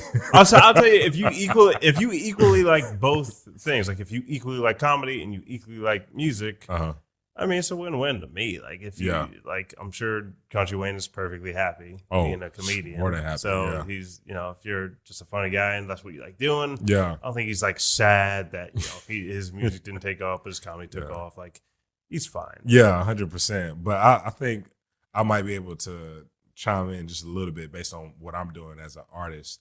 I think, and I hope this quote applies here, but I think perception is reality. And so when people perceive you over and over again in a certain light, of course they're going to say, oh, that's the comedian guy. You know what I'm saying? But and this is not, you know, a one size fits all or a, you know, prescription that's going to solve every single problem when it comes to this topic. But I think when you try to not only expose, you know, the comedian side of you, and we're using comedy for an example, comedian side of you over and over again, try to just as much like keep the music in front of them. You know what I'm saying? So people don't forget at least that, oh, no, he's an artist. You know what I'm saying? If you just giving me months and months of comedy content or whatever secondary content you're using, and I only get, you know, the music from you like once a quarter or once every other 6 months, it's going to be hard for me not to be like, oh, he's the comedian that just happens to be good at music too. Right. Versus, oh, he's a comedian and he's an artist. Yeah. And it's not even at that point, I might not even define you as an artist. I'm just going to say, oh, I just like him or I like her because of all she entails or because of all he entails. And I think at that point, it's like you become a personality almost. Yeah. You know, and so, or influencer. I think, you know, that's why we talk so much about, you know, becoming an influencer and doing all this other stuff online. But so that's just, you know, if any advice I have, that might be helpful. Yep. Yeah. So cool. Oh, he brings up so many good points in just that little amount of time. Yeah, definitely good conversation. And he nailed it right at the end with the perception is a reality, and you know how you're trying to be perceived as an artist. You got to ask yourself that question before you start thinking of how you're going to promote yourself. Yeah, absolutely. And I've always been a fan of be yourself as much as you possibly can. Well, Put yes, as much it's of much you into it as you can. it's much easier to be yourself than, you know, sometimes actors have the toughest job when they're not the role that they have to play. Only a great actor or actress can actually play a role that they don't feel, but at the same time they can fake it. In the music world, that's a lot harder. You want to be the big money gangster rapper.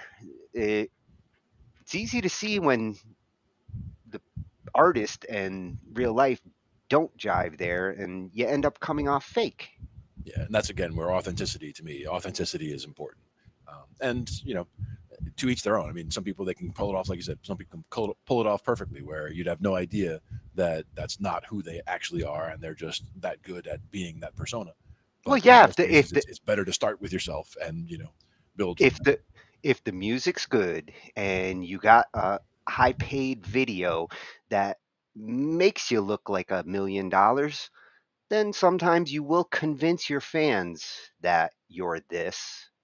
But a lot of artists actually Marilyn Manson is not the freak show that you think he is, but Sure. his fans don't care. True. And you know they really did.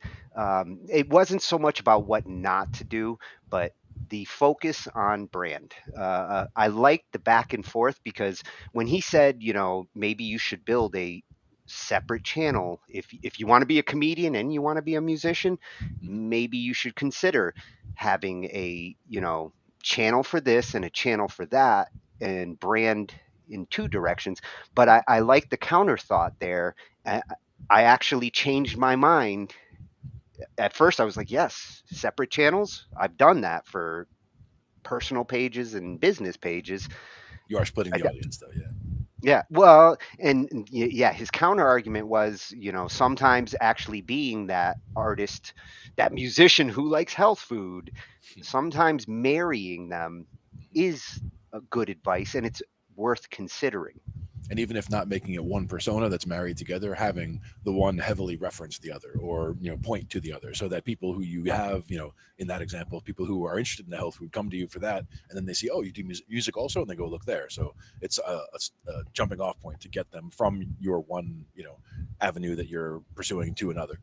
A good thing to consider and ask yourself there is, would this audience lend to that audience? If you are doing comedy and music, go great together. Sure. I mean, if you can marry those two, you will get audiences from both. But if you're dealing with things that have so much contrast, the audience over here might be like, why the hell are you posting this in this feed? I'm here for the music. Yeah. And that's one, like I said, comedy and music. There have been a few things that I've seen over the years, that are both fall heavily into both categories of comedy and music. Things like, Adam Sandler's done music, and then we looked at Garfunkel and Oates a few times over the years. Oh, I love them. Yeah, they are the modern comedy duo. I love it. Absolutely.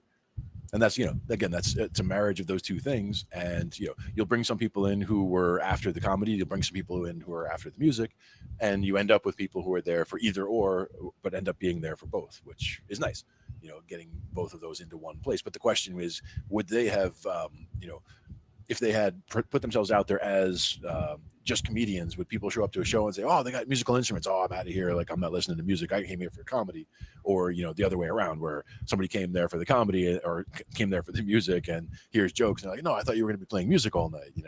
You can't please everybody all the time. So it's a question of which way you market yourself, or which your what your strengths are, or what the major part of what you're doing is.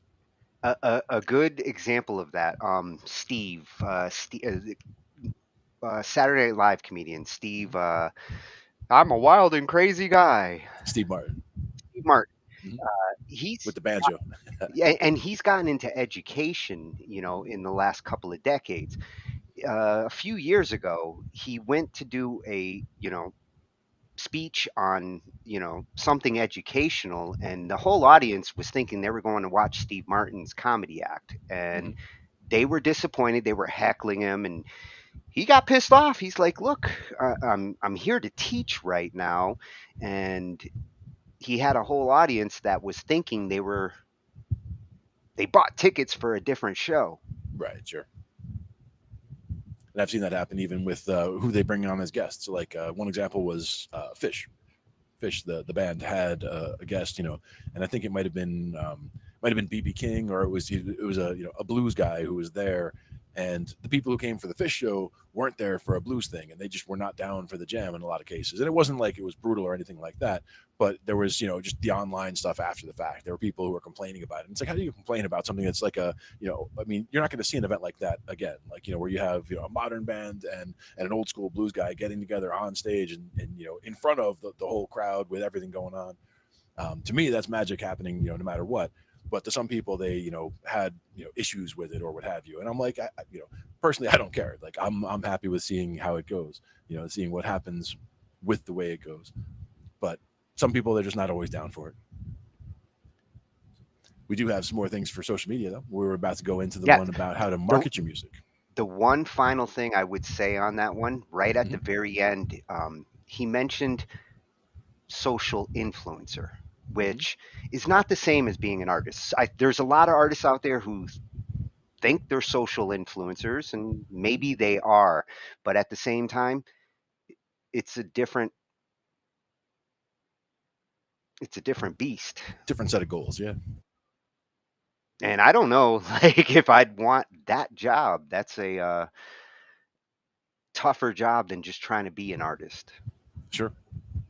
Absolutely. And it's also can be the kind of thing where once you do get start getting popular, what have you, it could be a 24-hour thing where you never have private time anymore, where everything you're doing every moment is like, yes, this brand of whatever is what I'm having. Well, right now, the problem with that kind of job is that's where you could turn off your audience on any given day by posting the wrong things for the wrong audience. The audience that's coming there for the music might not give a shit what you want to wear or your political thoughts. And today's social influencers are happy to say everything they think about, and sometimes you don't want to do that on social media platforms. Keep it to private platforms. Keep it discussions with your friends. You don't have to put every thought out into the world.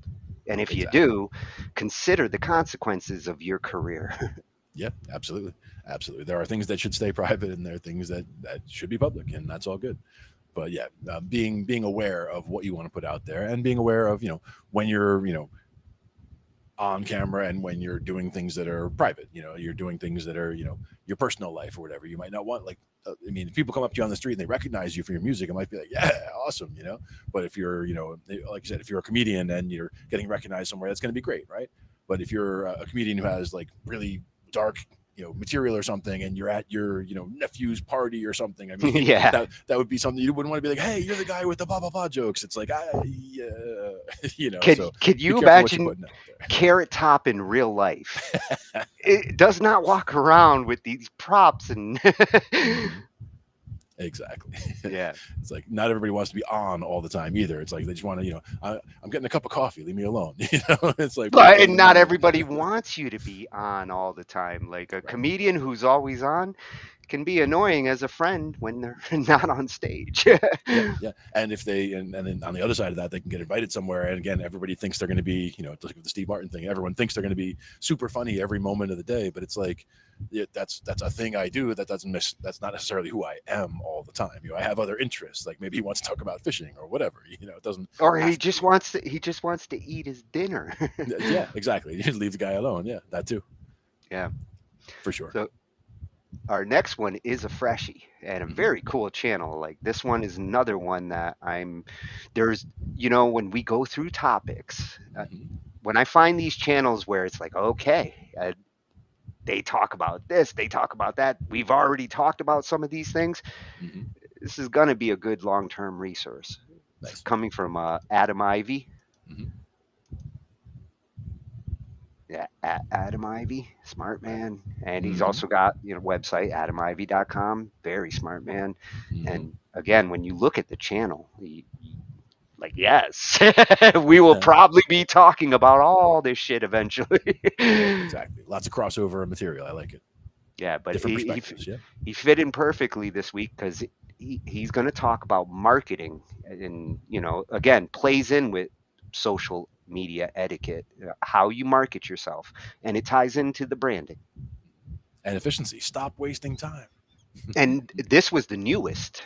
Like when I was looking for this, a lot of the videos I found were 2-3 years old, still relevant. It's not like much has changed, but he's going at it 2023 style. Nice. How to market your music 2023. Stop wasting time. Yeah.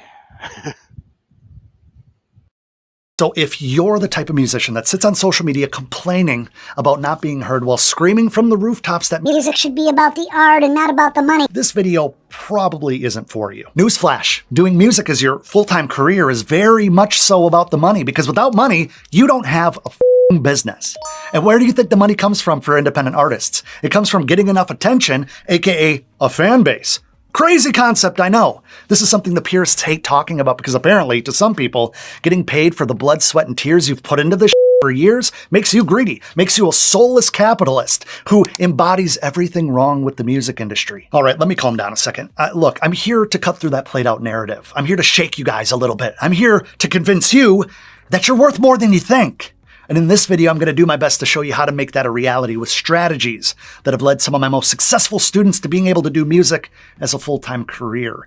Now, before I could jump into any of that marketing stuff, we have to establish a starting point, right? We need to be on the same page if any of this coaching is going to be effective in your music career. So there's a few things that we need to agree on. Now, first of all, you need to understand that there's no reality that exists where you just make good music and magically you get swept up into having a successful music career. Say it with me, guys. Good music does not sell itself, never has, never will. Now, for whatever reason, this opinion triggers a lot of people, but my argument is that without people hearing a song to begin with, there's no chance of it gaining popularity without bringing that song to market, aka marketing. You're just holding yourself back if that's what you think. Now, if you agree with that, hit the thumbs up icon to let me know. Now, I want you to write something down if your goal is to eventually sign to a major record label. This could be a year from now, 5 years, it doesn't really matter. And if your goal is to stay independent, I freaking love you, first and foremost. I think this applies to what you're doing as well. I want you to write something down.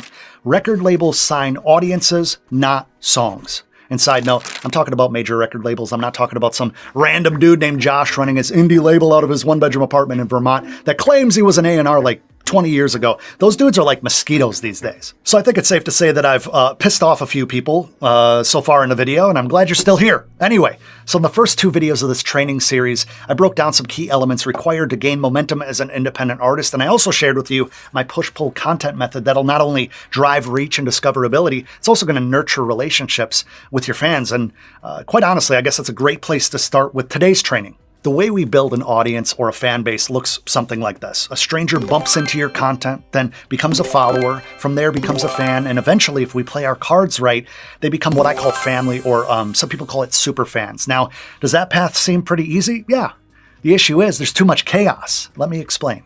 Now, we've been talking about this lately, but it seems like everybody and their grandma are musicians these days. And we have Twitter, and we have Instagram, and TikTok, and BeReal, and YouTube, and Snapchat, and I guess Facebook could even be in that conversation. Now, all these people and all these platforms mixed with incredibly small attention spans can make it seem as if our music is but a single leaf amongst the endless foliage of the digital rainforest. This is exactly why we need to stop hyper-focusing on Spotify streams and follower counts and start pouring our focus into connections with people to build a real audience around you as the brand and your music as the product. The vanity metrics are going to throw you into burnout and overwhelm, which is something you might already be experiencing, and that's totally normal. It happens to all of us, but overwhelm comes from knowing how much we need to do without knowing where to start.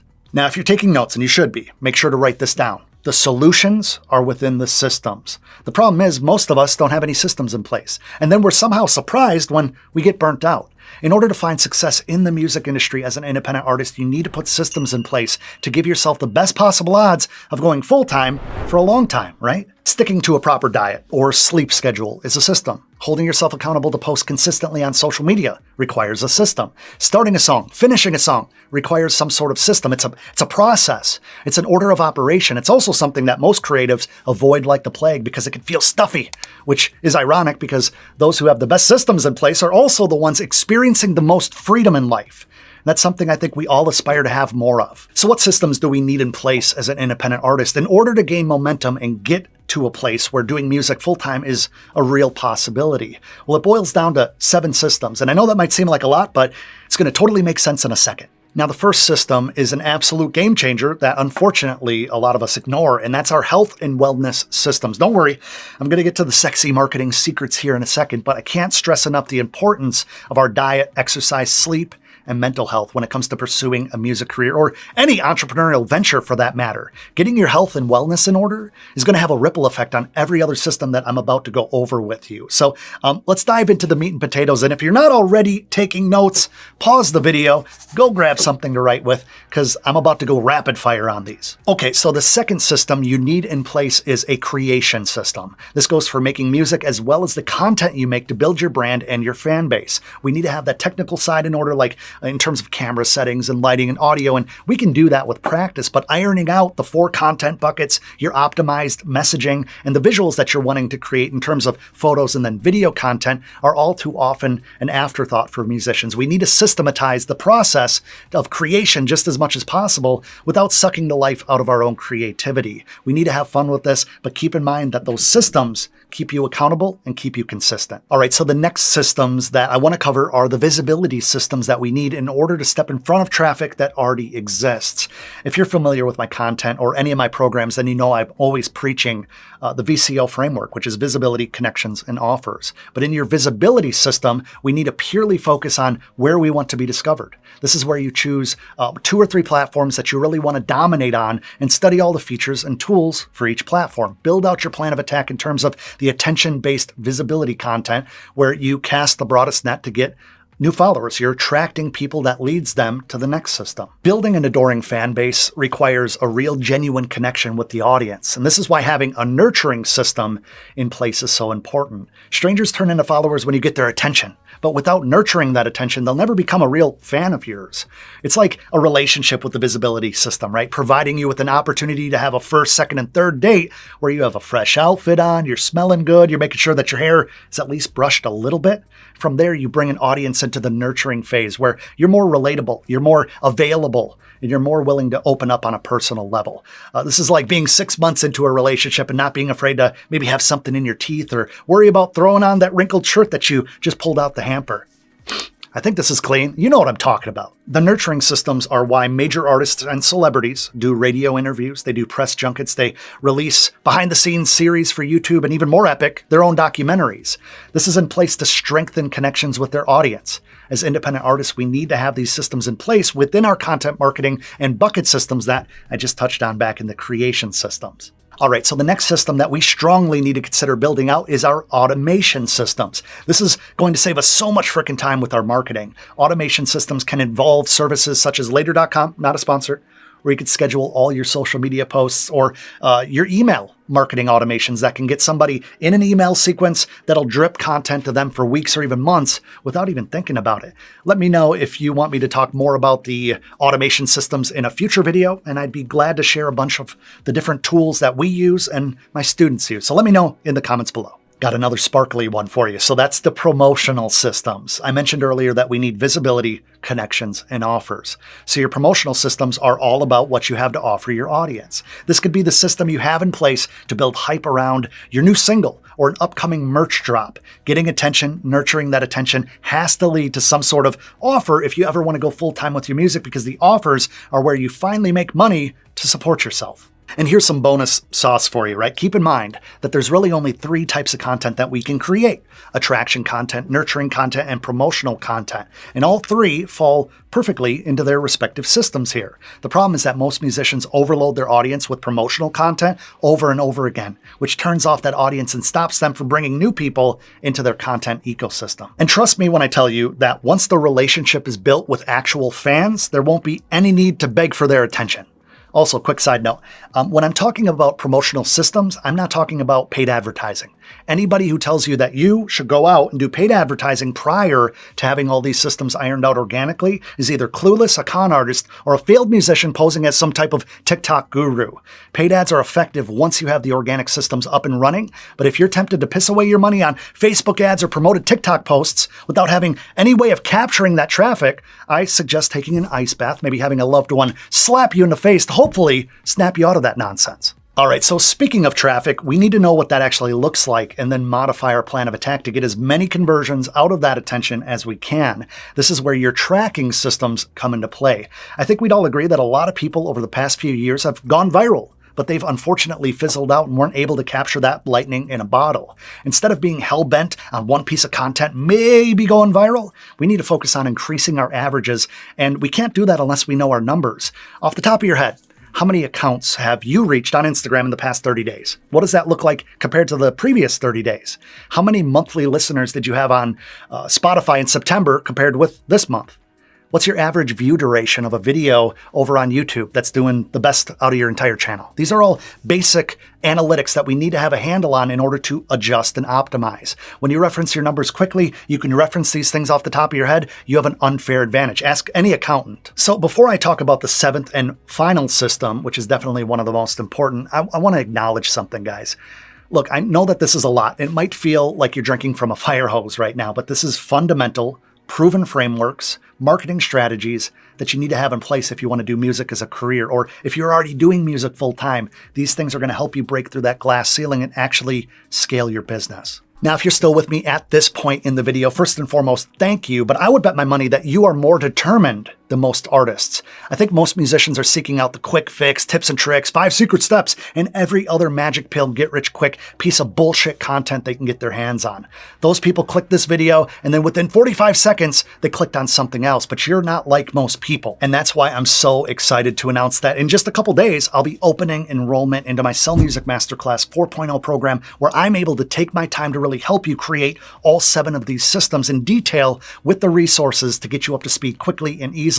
But that's just scratching the surface. As always, spots are going to be limited, so if you haven't yet, I would highly recommend reserving your seat and joining my early bird waiting list. By being on that early bird list, you're going to receive early access to registration 24 hours before we open the doors to the public. Now, with only 300 total seats available, this is going to be a very limited opportunity, so make sure to click the link in the description box and get your name on that list as soon as you can. Now, the last and final system that we need to make sure that we have in place is any guesses? Your time management system. We all have 24 hours in a day, and it's what we do within those hours that separate the winners and the losers. Having a plan, being scheduled, following through on tasks, and learning how to properly prioritize is key to getting your business off the ground. I absolutely love an organized, color-coded calendar in combination with a productivity planner, but there are a ton of different tools out there that you can use. One thing I encourage you to do is log your day and write down all the pockets of time throughout your day where you're consuming content. Then make a log of all the times that you are in creation mode. Give the world more than you take, and you'll find yourself in a pretty dang good situation. Having a successful music career comes from having dialed in systems, consistency, drive, aggressive patience, talent, and of course a little luck. But keep in mind, it only takes 2,000 engaged fans who are willing to pay you $5 a month to make 120 grand a year, which is more than 80% of Americans. That's with 2,000 people. Now, if you want to be a little bit more cynical or less optimistic, we can cut that in half and you're still making $60,000 a year, which is more than most starting salaries for those who have a 4-year degree. Now, I could throw around numbers, and this is not a financial claim, but the point I'm trying to make here is that it's very possible. You can do this. You just need to have your systems in place. Don't go into this blindly convincing yourself that you'll figure it out. Get help and save yourself a ton of time and headaches. Over the past 10 plus years, I've scaled 2 six-figure businesses, including my own music career, which I did full-time for 8 years, and then went on to scale 2 7-figure businesses. So I'm pretty confident when I tell you that I know a thing or two about implementing systems and making the most of my time. That's something that I would be honored to help you with in my upcoming Sell Music Masterclass 4.0. But that's not even the most exciting news or the biggest announcement of this video. It's actually my birthday in just a few days, and on April 25th, which is a Tuesday, I want to invite you guys to the party. This year, to celebrate my birthday, we're going to be doing a free live training to help you guys get more fans, get more streams, and make more money with your music. Now, this is something I've never done before. I'll have special guests popping in. I'll be giving away a ton of freaking awesome gifts to those hanging out with me, like gift cards, music gear, books. You got to be there live. And on top of that, I'll be answering all your questions live on the air. Now, we're limited to how many people can join the stream at one time since this is a private party, so make sure to register ASAP over at AdamIvyBirthdayBash.com, and there you'll find the times and all that stuff. That's right, AdamIvyBirthdayBash.com. Guys, let me know in the comments below if you're going to come hang out with me next week for my birthday and which of the 7 systems you're going to focus on first. Again, I'd love for you to come celebrate my birthday with me in a free live training. Just go to the link in the description box below or go to AdamIvyBirthdayBash.com, and I'll see you there. Yo, happy belated birthday, Adam. Happy belated birthday. And that's how you say it like it is. I love his straightforward approach, not afraid to like piss a few people off by telling them how it is. But at the same time, if you felt pissed off by what he was saying, he wasn't pissing on you. He was like saying, these are parts of the industry that you just have to realize how they work. Yeah. He's giving you his perspective. Yeah. And it's like real world perspective. I like it. His classes are likely worthy of, for anybody who's looking to really build a channel and go that level. His point about like 2,000 followers at $5. Yes, you got a better salary than the average bear. Mm-hmm. Yep. And again, going from 0 to 2,000 people signing up for $5 a month, that's not a small task. But at the same time, it's a workable framework, understanding the steps that need to be taken and how to get there. It's not undoable. That's his main point, is that it is not that difficult to make that happen. Yeah. And I actually did take notes. The moment he said, you're going to need to take notes now, I was like, okay, fuck, loaded up the text file, because every part of his system, the way he laid it out and the order that he did and how they relate to each other was spot on. The first one and the last one are life advice, health and time management. We don't have to be talking about music here. Those systems are something you want. Pop quiz, you were writing things down. What were the 3 types of content that we were creating? On the creation system? Mm-hmm. Yep. Well, I wrote down creation system. As far as the content with musicians, we were trying to create one stuff that was promotional in content, or nurturing, or a third one. There were 3 of them. I was trying to remember what the third one was. The first promotional, nurturing, and at the last one should actually be the content. If you're an artist, it should be the actual material. We'll have to check it out. Which that's the kind of thing you got to write down in the notes, though. The next parts of his system, he went into visibility. That's where you get that content out there and seen.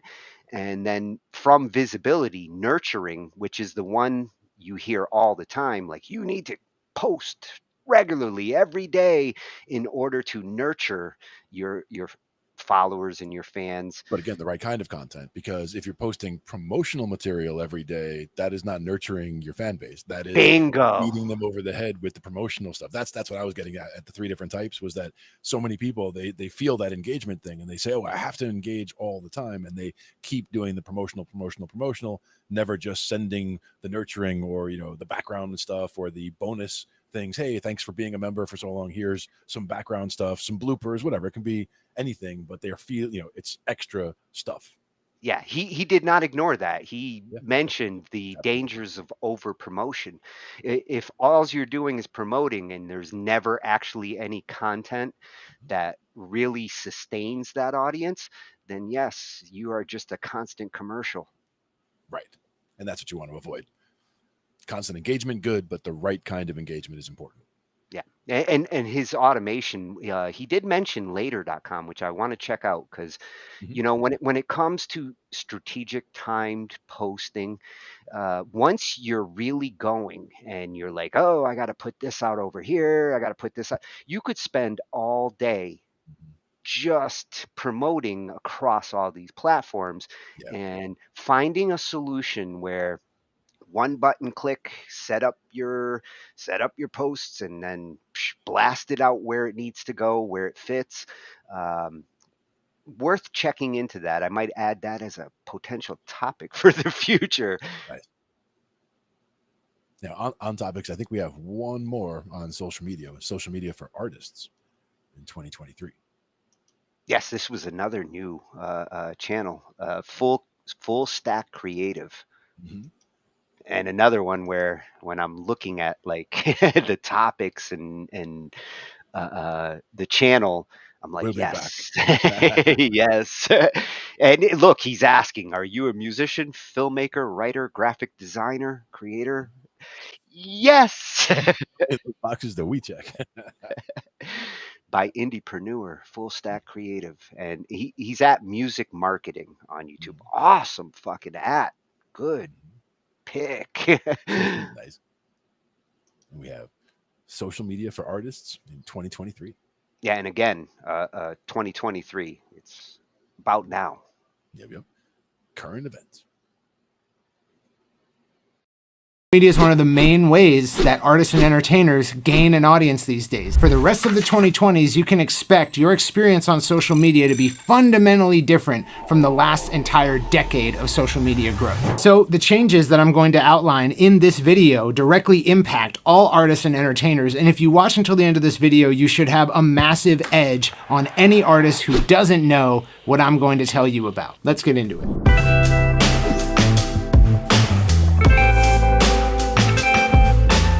How content recommendation engines work today is vastly different from how they worked through the 2010s. So I'd like to take you back to April 21st, 2010. It was on this day that two engineers from Facebook gave a presentation at the yearly F8 conference where they walked attendees through what is arguably the most open look that we've ever had as to how a social media algorithm worked when they detailed Facebook's EdgeRank algorithm. To sum it up, they basically told everybody that content on Facebook that you see when you open your newsfeed was shown based on a number of metrics. Every post or piece of content in Facebook was considered an object.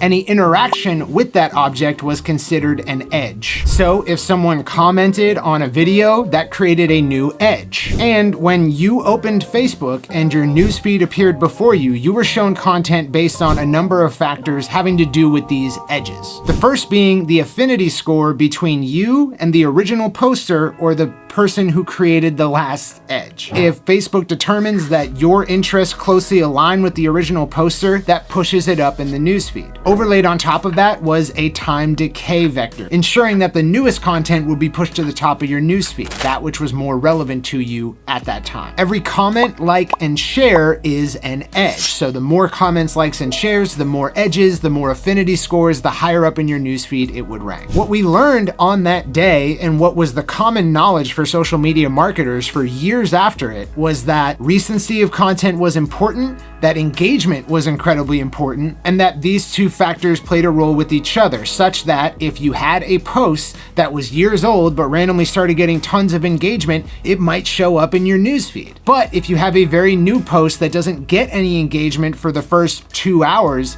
it might just fall to the wayside and never be shown again. Any social media that had a feed which was generated by a content recommendation engine was assumed to have a similar formula to Facebook's EdgeRank. For the longest time, social media marketers preached about posting consistently so that you always had a fresh time vector, and then trying to get engagement on that post as quickly as possible so that it kept bumping up to the top of the feed. But on YouTube, this type of content recommendation engine was never assumed to be the operative factor behind what you saw in your YouTube search results and in your YouTube recommendations bar when you're watching a video. On YouTube, the dominant metric that pushed videos into search results and recommendations has been watch time. But if they showed it to people in search results or in recommendations, another factor was at play, which was click-through rate. So your thumbnail of your video and the title of your video had to be enticing enough to get a high click-through rate. When you combine high click-through rate with watch time, it's very beneficial for YouTube. They not only get people to start watching the video, but they continue watching the video so YouTube can serve more ads, which means YouTube's gonna show it to more people, so on and so forth. And now we get to why I'm telling you this, why I'm telling you about these two separate formats for content recommendation. So let's look at some cold hard facts. The main source of audience for artists in the 2020s is social media, of which TikTok is the fastest growing. And as a result of TikTok's success,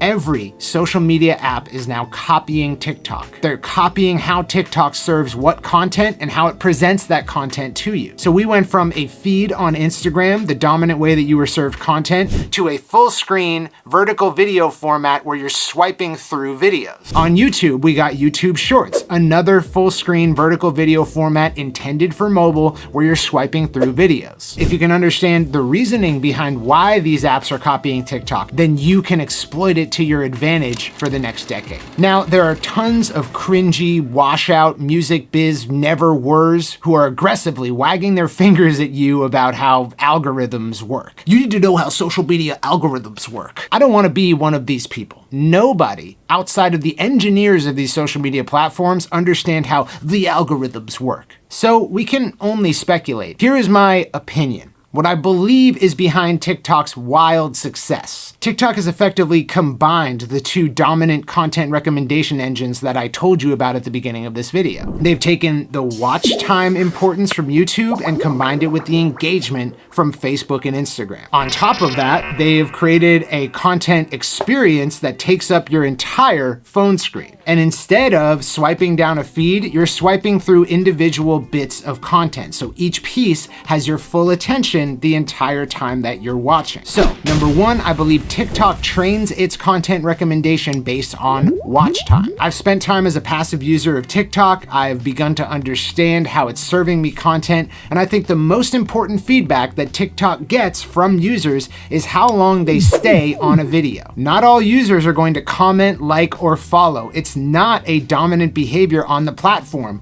but watch time tells no lies. If I stick on a video for longer than another one, you can be almost certain that it is because I enjoy that video more and it speaks more to my interests. Whether TikTok is learning about what you like as a user or it's trying to determine how effective a piece of content is, it's using watch time to do that. But how does it know what a video is about so that it can learn more about you as a user? That brings me to point number two. I don't think TikTok relies on the text in a post or the comments that a post gets over time to understand what the video is about. Instead, I believe the platform is using artificial intelligence to not only transcribe the entire video so it knows any words that were said in the video, I believe it's also identifying people in the video, objects in the video, camera angles, settings to determine what the video is about. This includes text on the screen, this includes text on objects in the video. I believe that TikTok turns all of this data into text-based tags and then categorizes videos thusly so it can determine generally what a video is about. If a user likes content that is presumed to be about that topic in the past, and then they pay a lot of watch time to this video, it's gonna get recommended to more people who like that topic. That's a confirmation, an unambiguous positive signal that, hey, this video is probably about this thing, and people who like that thing really like this video. This is probably the lowest risk way for TikTok to understand the popularity of videos and the potential of videos in terms of signals. Just because I don't like a post doesn't mean I didn't like it. You would know if I spent a lot of watch time on that post that I actually did like it. I'm just not someone who likes or comments a whole lot. So great, right? TikTok not only can determine what content is about, just like YouTube can, but it also places an emphasis on watch time, just like YouTube does. But it's a social media network, so it also relies on engagement to a certain degree. Who cares? The reason that you should care is that right now, TikTok is in its Wild West phase still. I don't know if you were around for Facebook in the early days, but you could pretty much build a Facebook page with like 1 million followers pretty easily just by posting organic content. Eventually, Facebook had to monetize, and so all of that free organic reach that people were getting on their posts got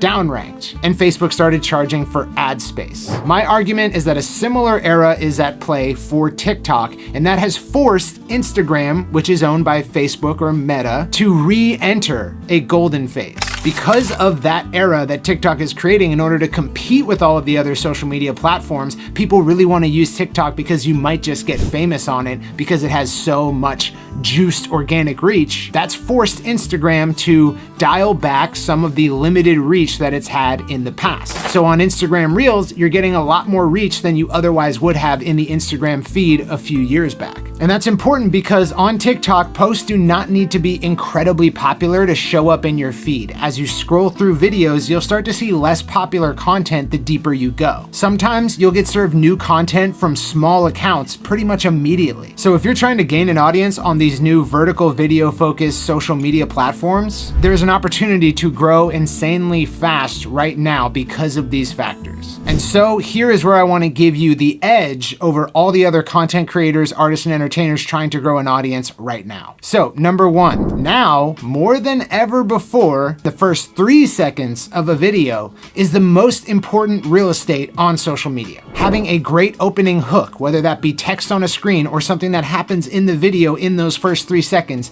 is of immense importance. So tip number one is to spend a majority of your effort on crafting the perfect 3-second intro, a hook that gets people to watch your videos all the way through. Anything you can do to hook people in to watch the entire video is going to give your video a far wider reach than you otherwise would have gotten. Comments, likes, and shares are falling to the back of the line. Consumption, watch time is probably more important now than ever before. So that's tip number one. Focus on watch time, focus on the first 3 seconds, hook them in, get them to watch to the end. If you can get them to watch again, even better. Tip number two, there is an opportunity to grow a large following that hasn't existed for over a decade, for all of the reasons I've gone over in this video. By focusing on creating short form content that encourages watch time and replays, you can grow a large following organically. So this tip is about not fading the opportunity. I don't want to create short form content. I just want to jaw off like this video for hours and hours. But there exists a massive opportunity to get people into your world if you can just put your ego to the side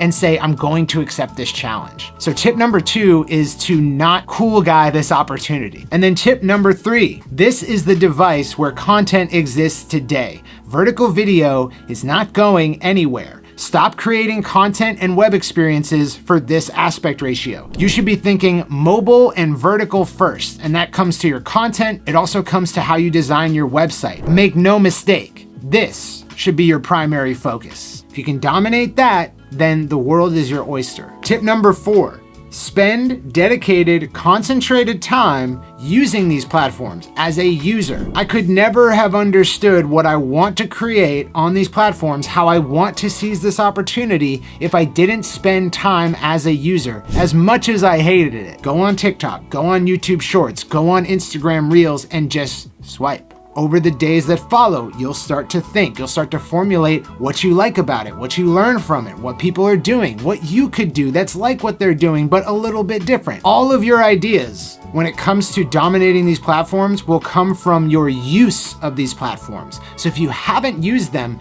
get over yourself and just do it. I did. Ultimately, I found that vertical video is a new art form with its own set of aesthetics. I've started to realize how I want to create for this format, but you'll never get that until you become a power user, until you actually experience what it's like for the people who use these platforms. And there's really a lot of cool stuff that you can do, a lot of really cool opportunities that exist in this landscape today. It is so new, and you can carve out your niche in it as long as you jump in and start understanding why it's happening. If you like this video, if it was helpful in any way, please like the video so that other people know, hey, people like this. Subscribe so that you get more of these videos as we put them out, and turn on the bell notification. I've been Circa for Entrepreneur and Full Stack Creative, and if you subscribe, I'll see you in the next video. Peace out.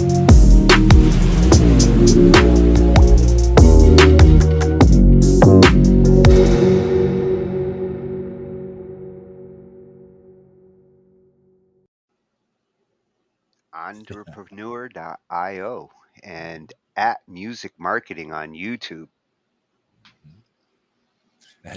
Did he convince you? Did he convince you to get on Facebook? Did he convince you to get on TikTok? Me on Facebook, no. Me on TikTok, maybe. I mean, that's one. I mean, I do get behind the whole, if you want to be marketing on these platforms, you should understand these platforms. Yes. Yes. I'm on board with that. You will not find me hanging out on Facebook anytime soon. Well, maybe not personally, but if you were marketing for your band, not as you, but if you were marketing for your band, would you go make your Facebook page if nobody else in the band could? I would assist. I would assist with making the Facebook page, but I would expect that, I mean, even people who are completely non-technical compared to what I consider myself quite technical, even people who are not technical do a lot of Facebook, right? So even like, you know, my mom can do Facebook, right? So but Facebook for marketing is a lot more technical than Facebook for the user. It is for sure, but I would assist people with setting it up, but I would be harnessing their experience with Facebook. I would not myself be getting into it. I would be the same way. How does this look compared to your usual stuff that you see? Like, I would be asking questions based on their experience with Facebook rather than expecting to, you know, just walk in and say, oh, I can do Facebook and blah, blah, blah, you know, without ever looking at it. You know, I would at least go by their, you know, get a lot of guidance from people who use it all the time, for sure. Yes, I would help set up the account and the technical stuff, but I'm not the one to monitor the everyday messages because that's a different job. And what Uni just said there, that is, I saw Tony react to that. Oh, yeah. In the video as well. You should have saw my face when he was like, get used to vertical. I have, like, it drives me crazy, but he's not wrong.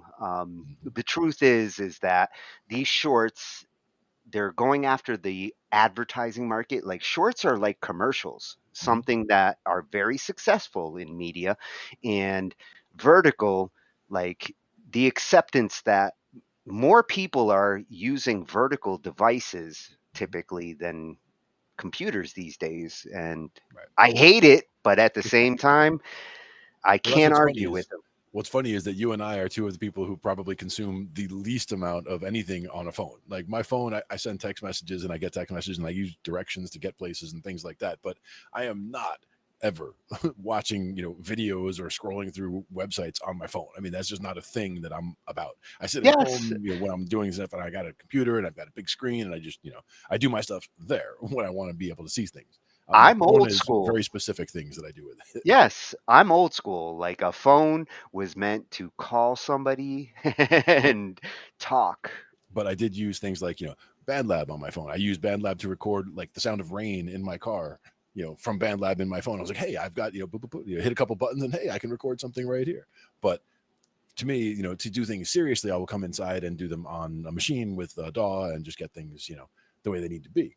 But again, I understand what the tools are good for. I understand, you know, that they have their uses for sure. And some people, it's the best gear that they have. And by no means, you know, I mean, I've seen people do amazing things with a phone, only a phone, just, you know, whether it's, you know, with a headset or whether it's just with the phone speaker itself and the phone microphone that's built in. I've seen people do amazing stuff with that. So I'm not knocking using the phone. I'm just saying, for me, I have a machine and I have, you know, a home studio to do things in. So I do that instead of doing the mobile, but I get where the mobile is big and producing content. I see. I like the way he phrased it as a challenge, like challenge accepted. Like, you know, the first 3 seconds are super important, and vertical form content and, you know, that short form content, I'm in. You know, I'm going to do some videos of just whether it's me playing bass or me playing guitar or me singing, whatever. I'm challenge accepted. I'll do some short form video here. Yeah, His suggestions there were realistic to the current market, and clearly he's paying attention to like how these platforms work, how the algorithms work. It's funny that he mentioned like, oh, you're going to get criticism about like how the programmers are the only ones who really know what puts something up here, and they don't disclose this information, so like everybody's guessing. How do you get higher up on Facebook or Google in the old days? And How do you I don't even see it as they're not disclosing it. I see it as they don't even know. Like they're not yeah, disclosing because they don't even understand. Like it's a black box at this point. Like they can because tell they you have what they started probably with, but they don't know what it's doing. probably been using AI for a lot longer than they're going to admit. Another thing he mentioned there, a lot of these algorithms are being driven by non-humans, and it doesn't mean that the analysis is off. It just means that it might not necessarily, it might recognize there's a Fender bass hanging on the wall in the video, but that might not have anything to do with the content. But at the same time, the algorithms putting all of that into and taking text, audio, converting it into text, looking for keywords, how these platforms are perceiving our content from computers, it's no wonder some of that content might come across confusing to them, and they might put you lower on a list where you should be right at the top. And again, I wouldn't be as worried about where I am on the list. I get where marketing is all about getting, more eyeballs, more followers, more engagement, all of that. But to me, like so many people, like you talked about, get into that, if it's not happening for you immediately, like they get into this downward spiral of, whether it's depression or whatever, just things happen where, 1,000 people didn't like my song in the first 2 hours and the song must not be any good. And it's like, well, you might just not have hit the algorithm right. I mean, it's better to get the content made and put it out there and just sit back. And I mean, the marketing, there are, the steps that he talks about are all good suggestions, but don't focus on the results as much as focusing on getting the content out there and doing it the right way. If you happen to be the artist who's also the marketer, if you're marketing yourself there, separate your mentality as an artist versus a marketer. You should have different expectations. And a marketer, like the last video we watched, analytics, on the marketing side, pay attention to those things, but don't let it stop you from making the music. The artist sometimes is sensitive, like, oh my God, nobody played my song. Well, the song didn't get out there enough to get the results you wanted. Start thinking like the marketer there and get it out to more places before you discourage yourself there. And the thing that's kind of almost silly about the way this is right now is that you could come up with the best song that you could possibly could. You could put it out there and have no engagement at all, and then you could just make a short 30-second video of you doing some silly dance to your song and have that go absolutely crazy viral. So it's like, so it doesn't hurt to try other forms of engagement, in addition to your music, a little video of you playing the song live or whatever, that kind of thing. Or hopefully you have a cute cat or a baby, because those two things can get millions of hits in 24 hours. Or cute baby cats. That works too. Yeah. I believe we would call those kittens. Now, I like the next thing we have would be something a little bit different. More about this is more like how you release to not just to the platforms, but whether it's a record company. And in the old days it was all about getting that record deal. Like, I want to make an album, which you had to make an EP in order to convince the record company to make the album. Yep. And everything's changed. And with that, even at that point, it would be like, okay, you wanted to make an EP. It had to be good enough to get the studio's attention, but it didn't have to be perfect, ready for actual release to the public at that point, because they're going to make you redo the whole thing anyway, probably, depending on where you are in that process. But again, without a doubt. Yeah, look at Motley Crue's EP, look at Queensryche's EP. They came in with their attitude, and the record company said, okay, we like your sound. But just like that video earlier mentioned, record companies don't get you for the artist. They get you for the audience. Right. They saw the response. Yeah. The response to the release. this channel was one that we actually were looking at last week. Awesome channel, like another one that, like, hey, he got a double header in the last 2 weeks. We talked about covers last week. He had an awesome video, and now he's talking about, like, you know, the difference between releasing a one hit, small album, or big album. Important stuff.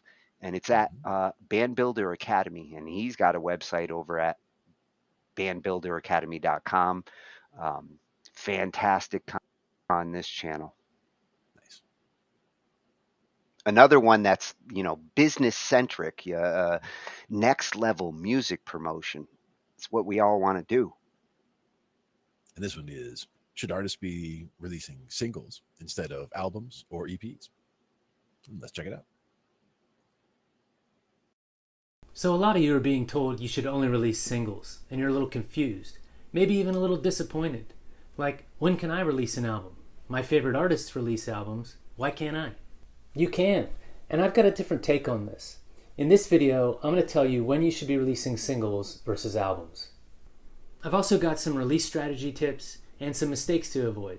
And make sure you hang around. I've got a freebie download for you. Hey, I'm Todd. I was a longtime label manager for independent label Fearless Records and a former VP of sales at Sony Music. Most of my years in the music industry have been spent developing artists from the ground up. And I'm still doing that today, helping artists earn a living from their music. All the tips you'll find on my channel come from testing thousands of track releases and from my record label experience. Alright, mash that subscribe button and hit the bell so you don't miss any of my videos. First of all, remember this.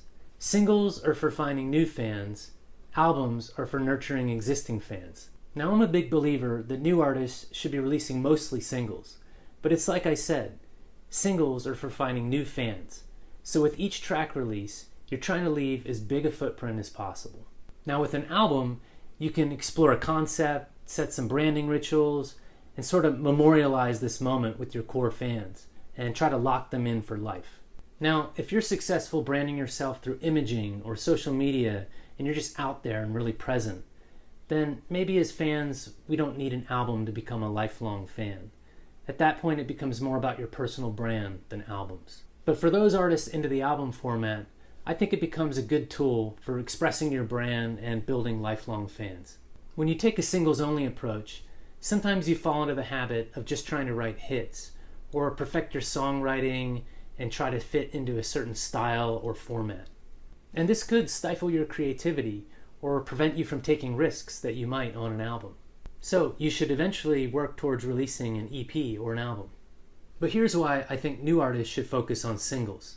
It's much easier to get potential fans to listen to 1 or 2 songs rather than 30 or 60 minutes of music. A brand new artist releasing an album is not as newsworthy as an existing artist, and it can be difficult to get journalists and influencers to talk about a relatively unknown artist. But I still don't think that's a reason not to release albums. But there is some fan psychology at play, where there's nobody talking about this band. The fans are like, should I care yet? So generally, new artists should be using a singles-only strategy for a while. And remember, being new is a good thing. People are rooting for new. But let's be strategic about our release, and not just base it based on what our favorite artists are doing. Think about stacking up your singles one by one, like a snowball effect or a staircase. I use a track development plan strategy. You can download that below. Each time you put out a new song, you can remarket to the people that listened to your last one. This increases your listening time per user, and that's good for your algorithm. You can always package your singles into an EP or an album later. Ask yourself these questions before deciding on an album release. Have you established your sound and style? Have you developed your branding and identity? Do you have a single track that has streamed 150,000? For most of you watching, a steady stream of singles is going to be what I recommend. But don't be releasing singles every week. Even every 2 weeks is too much.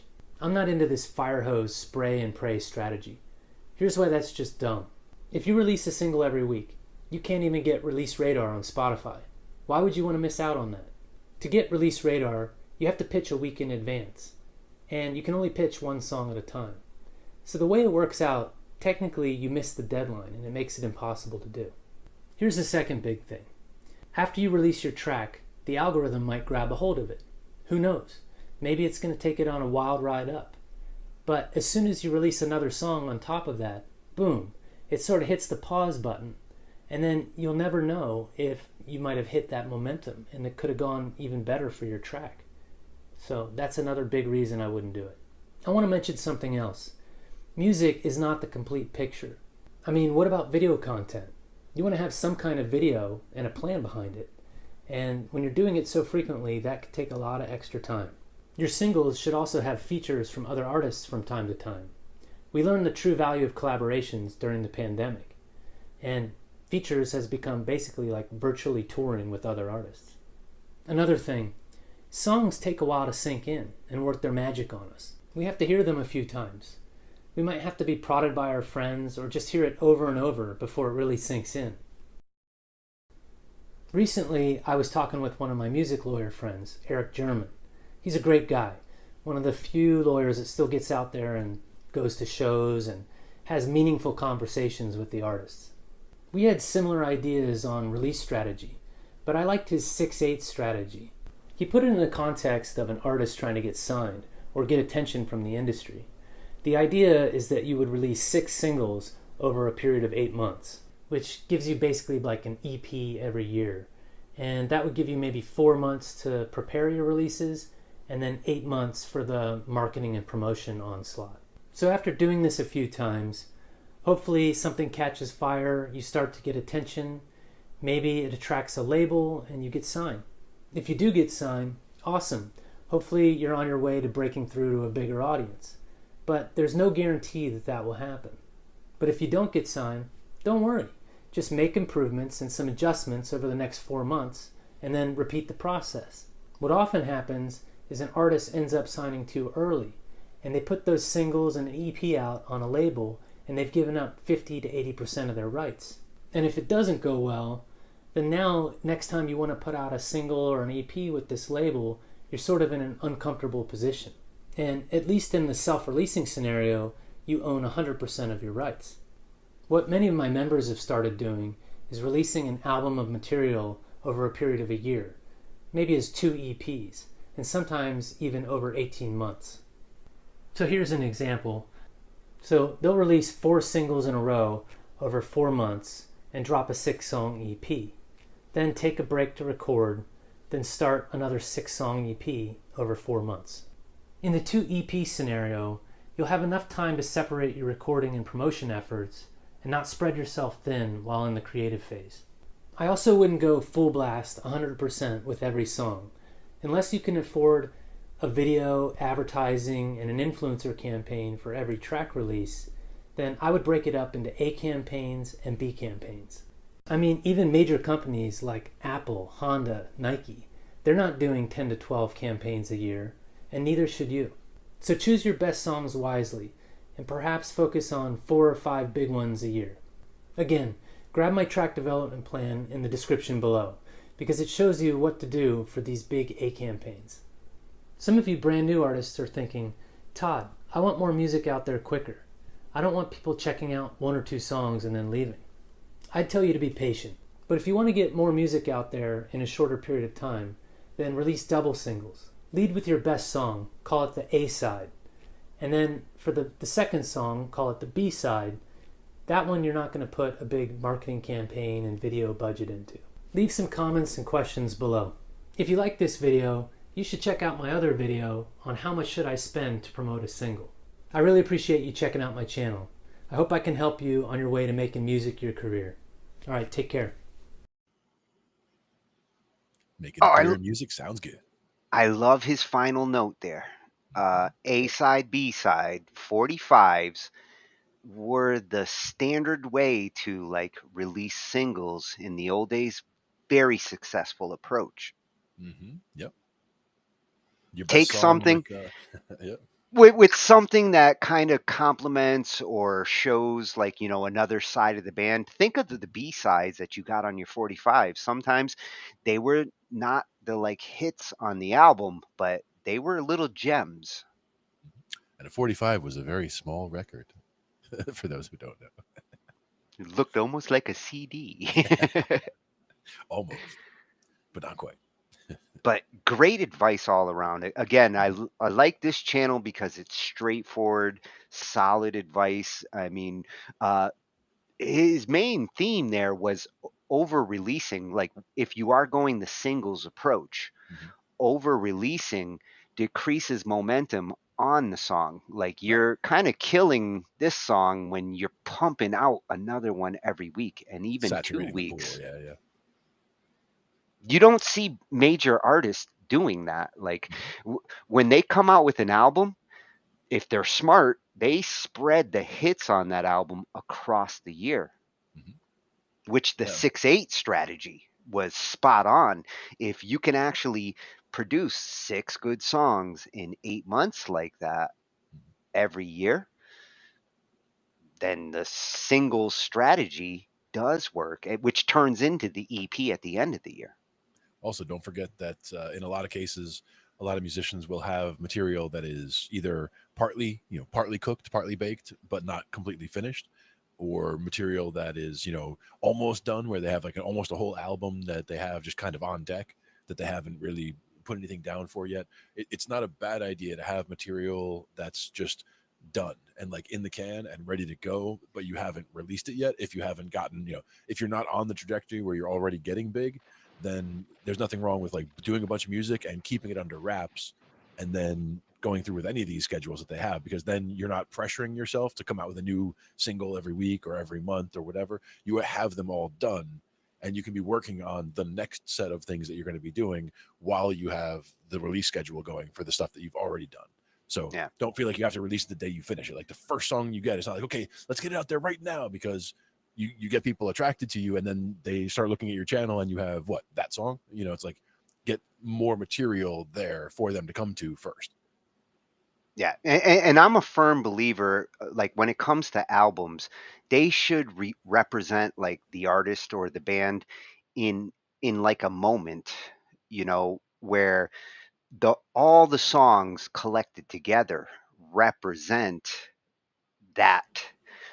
Queen going to a studio for 3 months to record an album, and the songs on there have a consistency and a connection where the songs come together as the album. If you just mishmash an album, especially if the production is all over the place, done here, done there, and things are inconsistent, that won't make a good album. Right. With a lot of times with albums specifically, there is, like you said, that common theme or thread that kind of ties all the songs together. They don't have to all be the same style or the same type of song, but there should be something that connects them together, whether it's a story, whether, it depends on the kind of album too. It could be a concept album, story album. I love concept albums are my favorite because they really do. Pink Floyd The Wall is like one of the greatest written concept albums to me. Floyd. Yeah. Absolutely. And the whole album carries itself across the songs. Yeah. I think I started listening to Floyd when I was in my early teens. So, I mean, it's been many, many years. And actually, I think the first time I saw them in concert, or when I started seeing them in concert, let's say, was when I was in my teens as well. Oh, you're lucky you got to see them in concert. Yeah. Growing up in New Jersey, so it was in whether it was Giant Stadium or it might have even been like Brendan Byrne Arena back then, a couple different venues. Plus, I mean, it's not that far for me to get into Madison Square Garden. Like I've seen, Fish at the Garden, I've seen Rush at the Garden, I've seen the Allman Brothers down at some of the Jersey venues over here. I've seen Fish in a lot of places. Well, you're lucky to be next to Giant Stadium. A lot of great venues there. Absolutely. And Uni agrees. The Wall is amazing for sure. Yeah. So if you guys are thinking about making an album, think about what that album represents as you, the artist, and whether going the singles approach or EPs really were designed to entice an audience or a record company to your sound. EPs are small collections of songs that don't necessarily have to connect.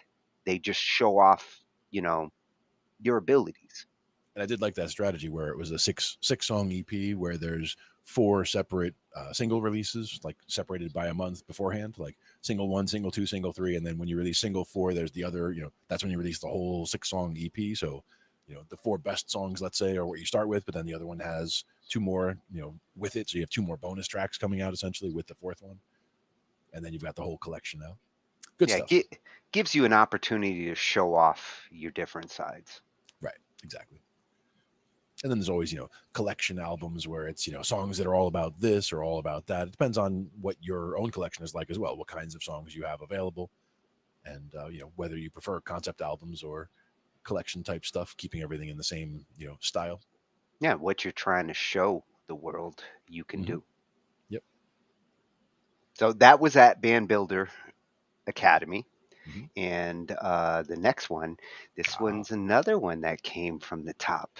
Ange was like, "Oh, you got to check this guy's," and he does have a website that, he's a guitar teacher and Master Guitar Academy. So you will learn. And one thing I noticed as I was going through his stuff, for those of you who are big in blues, and classic rock and all of the guitar techniques that go with that, he's really got a ton, especially on the blues side. If you want to get good at blues, you'll find a ton of free videos, and he does have masterguitaracademy.com, which takes you to the next level. And if I wanted to be the blues man, this is where I'd be checking it out.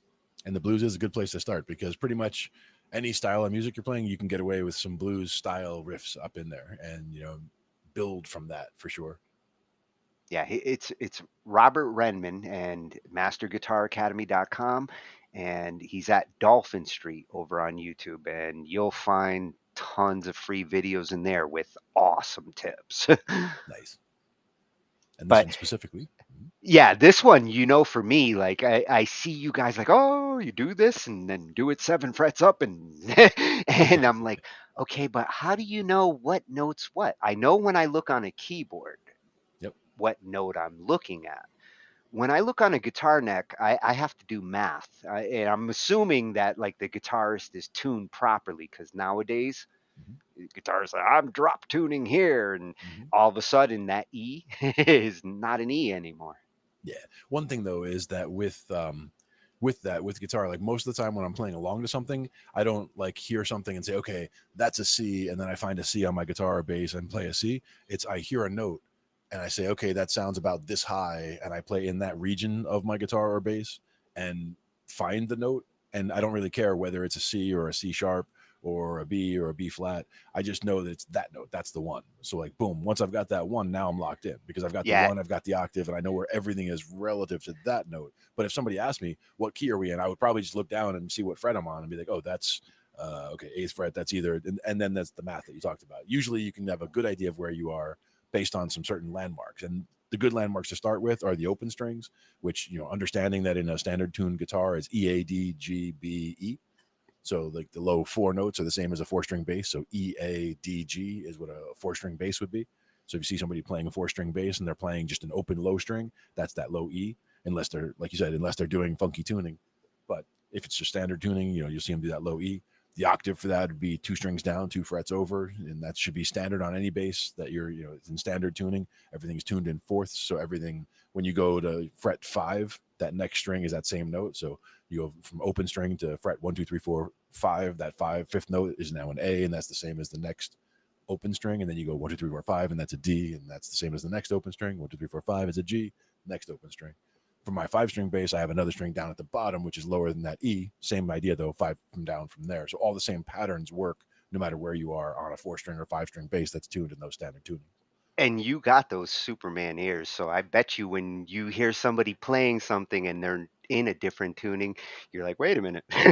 Well, that's the thing is it actually doesn't make any difference to match. Me. It only matters for them. It's like, well, and I wouldn't notice it unless I was seeing the chord. You're synchronizing at that point to the tone, so you figure out like where on your bass to match to the note that would normally have been an E string is not, and you figure out like where to harmonize with.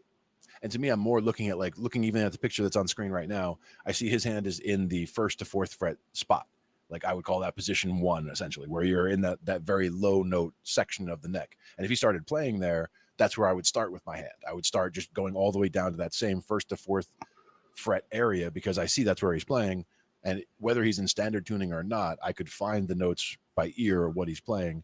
If he was in a different tuning, it would only really affect certain things. Like if he was playing a complete bar chord, which is blocking all the strings at the same fret and playing it as a chord without changing anything else, then he might be playing in an altered tuning where he's doing a drop thing. Or if he's playing just a 5th chord, I could see that where he's just doing the lowest 3 strings, let's say, all in the same place. That's going to be a root, a 5th, and an octave if you're playing in drop D tuning, for example.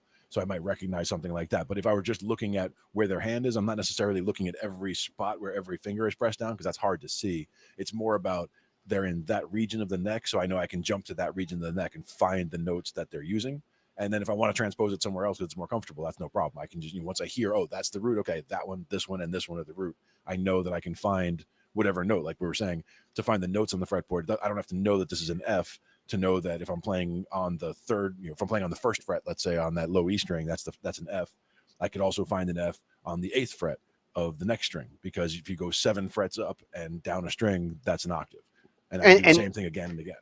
That really works fluidly between the guitar and the bassist, huh? Like Right. If you're looking at that guitarist and you're figuring out what to do on the bass, that is synchronized. It is, except that with guitar, a lot of people will play inverted chords. Like that's one thing that my buddy Mike would do. Oh, you guitarists are assholes.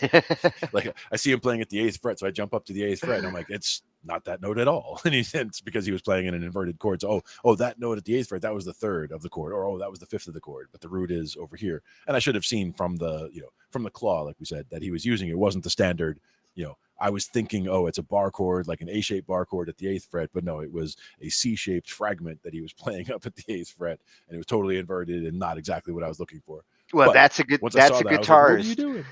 That's a guitarist who's testing to make sure you're paying attention. Well, in this case, he was just playing guitar, not even focused on me at all. And just and me watching there, and like the fact that I jumped to that spot and tried it, that's when we had that conversation. He's like, yeah, I guess that me playing in those inversions aren't helping you at all. And it's like, right, if you're showing me how to play a song, just, if you can play that E and A-shaped bar chords, just boom, bam, boom, bam, then I was it Jeff Beck? No, it wasn't. It was Mike. Oh, it sounds like a Jeff Beck kind of move. I think it was Mike when we were talking about when we were doing our Dead set. We picked like 5 or 6 or 7 Dead songs, and we were playing them just the 2 of us. No no drums, no anything, just me on bass and him on guitar and singing, and just played it for a couple of different outings that we had. So like 2 different years we did it, but we did a little warm up beforehand and worked on a couple of the songs. We had like I said, a set of half a dozen, whatever it was. But when we were working on that in the first place, like I was just following him on one song that I wasn't as familiar with. It might have been Deal at the time, which has a lot of changes to it, which now I can play fine on guitar. But at the time, I was like, wait, you're going like watching where his hands are going. And I'm like, that is not at all what I was expecting. And trying to learn it right before the set. Yeah. But then I was like, you are Superman. And then I was like, oh, well, I'll look at it later. Because this was like a rehearsal at his house or whatever, where it was just, sitting at the dining room table, plugged into the board, just me and him. And, it was a nice little way to do a set like that. So we got, I got recordings of it, so I can always go back and listen to them again. But we're gonna dust that off again sometime soon. I think I might even drag him out to that open jam over in Newton, over at the Greek. We go there on Tuesdays sometimes. I'm surprised you haven't brought him out there yet. Yeah. I've tried to get him out a couple times. Like we didn't have a drummer a couple times. I tried to get him out there to play drums.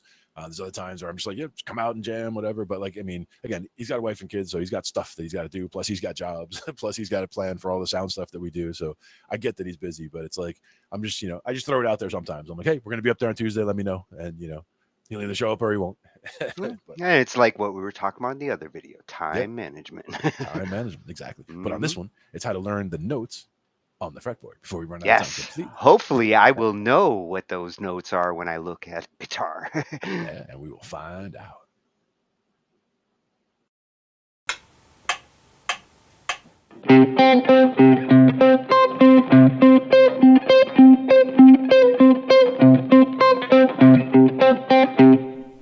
Hi, I'm Robert from Master Guitar Academy. Let me tell you a little story. When I was 13 years old, I started playing guitar. I wanted to play the riffs on my heroes. And of course, I learned Smoke on the Water and Stairway to Heaven. Then later, I found myself in a band, playing songs. I wasn't good enough to copy the original solos, so I tried to do the best with what I had. The problem was that I hadn't figured out where the notes are on the fretboard. So what happened was that I would play some lick or line and then try to finish on a good note. What do you think the statistics were on that? Well, I didn't keep a spreadsheet, but because I didn't know where all the notes are on the guitar, I screwed up a lot. Many times ending on a really bad note or just plain getting lost on the fretboard. It was frustrating. So I'm going to show you a great way to find where the notes are on the fretboard. We're going to do this by relying on octave patterns. This is a way to visually map out where the octaves are on the guitar. It's a very helpful and effective way of learning one note at a time, all over the fingerboard. And this is something you should do for a few minutes every day. When you do, you'll find that after a few weeks, you'll know where these notes are, all across the fretboard. I know that guitar playing can be a frustrating experience sometimes. If that frustration comes from not knowing where the notes are on the fretboard, do yourself a favor and immediately start practicing what I'm about to teach you. The good news is that there are only 5 octave patterns that you need to learn. So, let's get started. Now, let's take a look at the 5 octave patterns. We are going to learn the note C, as in coconut. And we have to have a starting point. And I think a lot of people know that the note C is located on the A string on the 3rd fret. And this is a starting point for pattern number 1. You start on the A string, you go down towards the floor, 3 strings, 1, 2, 3, and then 2 frets towards the headstock, 1, 2. So we have the note C here and here. So the notes are on the A string and the B string.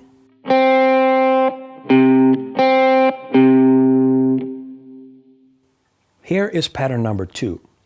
The starting point is the same as the last pattern. The note C on the A string on the 3rd fret.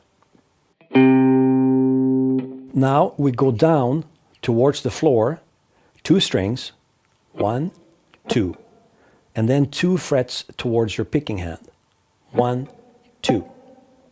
The notes are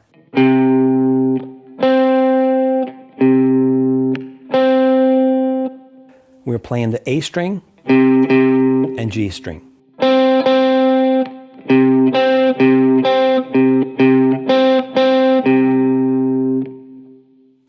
Here is pattern number 3.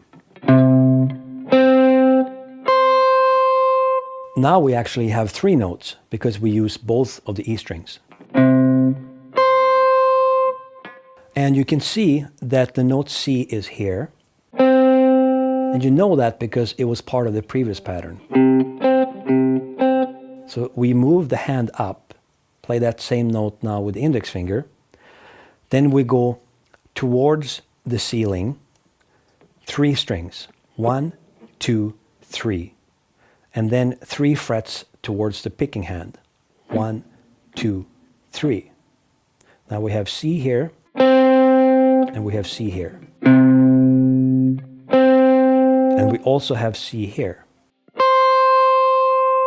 because it's located on the same frets when you play the E strings.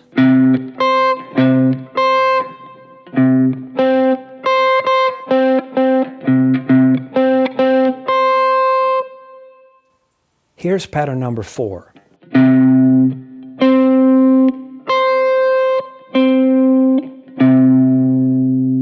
It shares 2 notes with pattern 3. The new note is now on the D string. So if we start on the low E string, we go down towards the floor, 2 strings, and then 2 frets towards your picking hand. And we have it right here.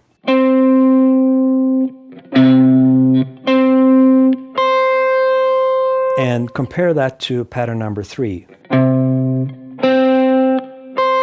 And you can see that these two notes are the same.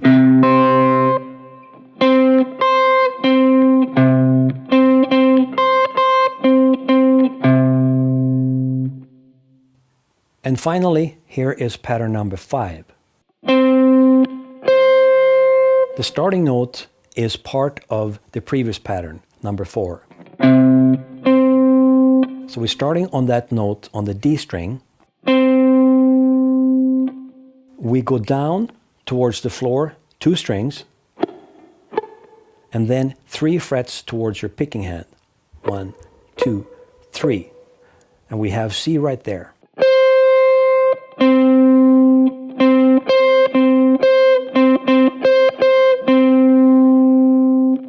And there we have covered the 5 octave patterns. What you should do next is to practice these patterns with a metronome. Pick a note, let's say G, play one pattern. You can start on whichever one you like, and then you play one note at a time, back and forth a few times. Then you move up or down and play the next octave pattern. Keep doing this until you start seeing where the notes are anywhere on the fretboard. It's going to work, I promise. You just have to sit down and do this daily until you get it. Just a few minutes per day will eventually make it stick in here long term. 1, 2, 3, 4.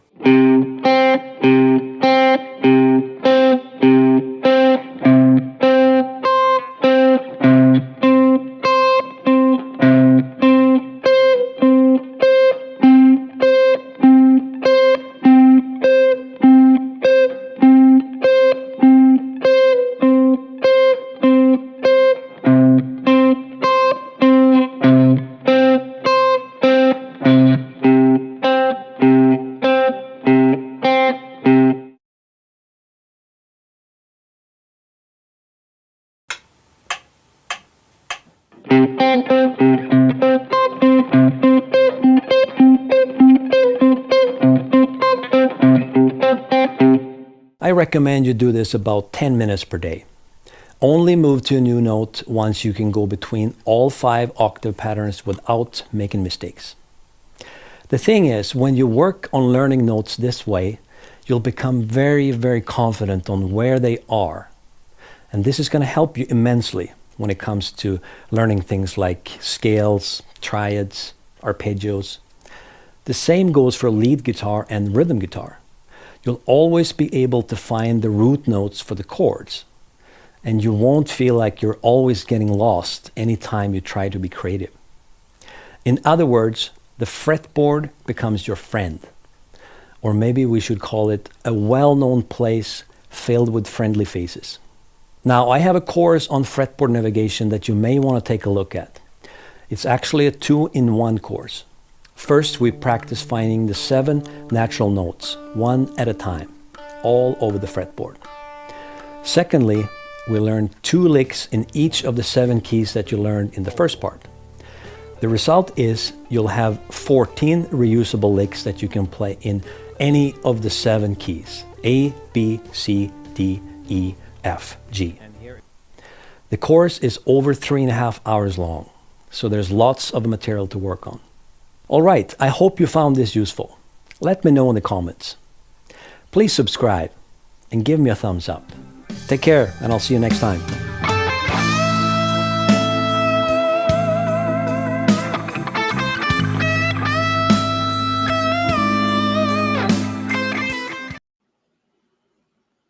Oh, you hear that, blues? You could be learning. Indeed. MasterGuitarAcademy.com. And that's good stuff. Those 5 positions that he's talking about, those 5 different octave positions, those also relate to the caged system. So like he's basically Mr. Miyagiing you into learning where those positions are for the caged chord system, while simplifying it to being just like, look, you can hear that's the same note. So like same note, doom, ding, doom, ding, like you're playing octaves. So you're, staying on that and just going from one to the next, to the next, to the next in the different positions up and down the neck. It's, to me, less important to know the name of each note as it is to understand the relation between this C and the next C up, one octave up. Yes. And then Yeah. the next one moving up the neck. Being able to find each note anywhere on the neck is important. But knowing that if this is the one of whatever chord we're playing, I know I can find that one here, here, here, here, here, and here. Like find all those areas. Yeah, that's the part that clicked in for me. Knowing where the C is that way, like for me, guitar, it took me years to actually see the pattern with keyboards, the black and white pattern, and like, oh, every 2 keys, the first one before the 2 is C. Every 3 keys, the first one is F. Once that clicked in, keyboards became easy. Yep. But with a guitar fretboard, I've never actually sat there and practiced C, C, C with the different strings that you're dealing with. Guitar is like 3-dimensional. Mm-hmm. One thing I would recommend is exploring the first 5 frets on a guitar. Just every one of the strings, every one of the Well, notes the in first those 5 frets. frets are different for each string. So if there's 6 strings and 5 frets, knowing where C is, well, it's more about string. More about not about knowing where C is on each string, but just like hitting notes is what I'm saying. Like start with the open lowest string. That's the lowest string you can hit on the instrument. Boom. The open low E, whatever you would normally. My bass is plugged in, not the guitar. That one. That's a low E, right? Now, just knowing that that's a low E, if you go to the first fret, it's an F. And you just go up from there. So just going through the different notes in the opening thing and going open. When you get to 5, that's the same as the next string. So the 5th one here is the same as the next string, and then 1, 2, 3, 4, 5, and that's the next string, and then 1, 2, 3, 4, 5. And that's one of those things on a bass, on a 5-string bass. It's always going to be when you get to that 5th fret, that's the same as the next string. And if it's always that pattern, octaves are always going to be 2 strings down and 2 frets over when you go to that way. And you know what I just thought of? That's probably why it would be good for people to learn to tune by ear, because then you'll start to understand that 5 fret pattern. And that is one of the ways to tune by ear. You'll have to tune your instrument. Yep. That's one of the ways to do it, is to hold the 5th fret on that low string and hit the open other snare. Does this string sound like that string? And if it sounds like this, that's not good. But good.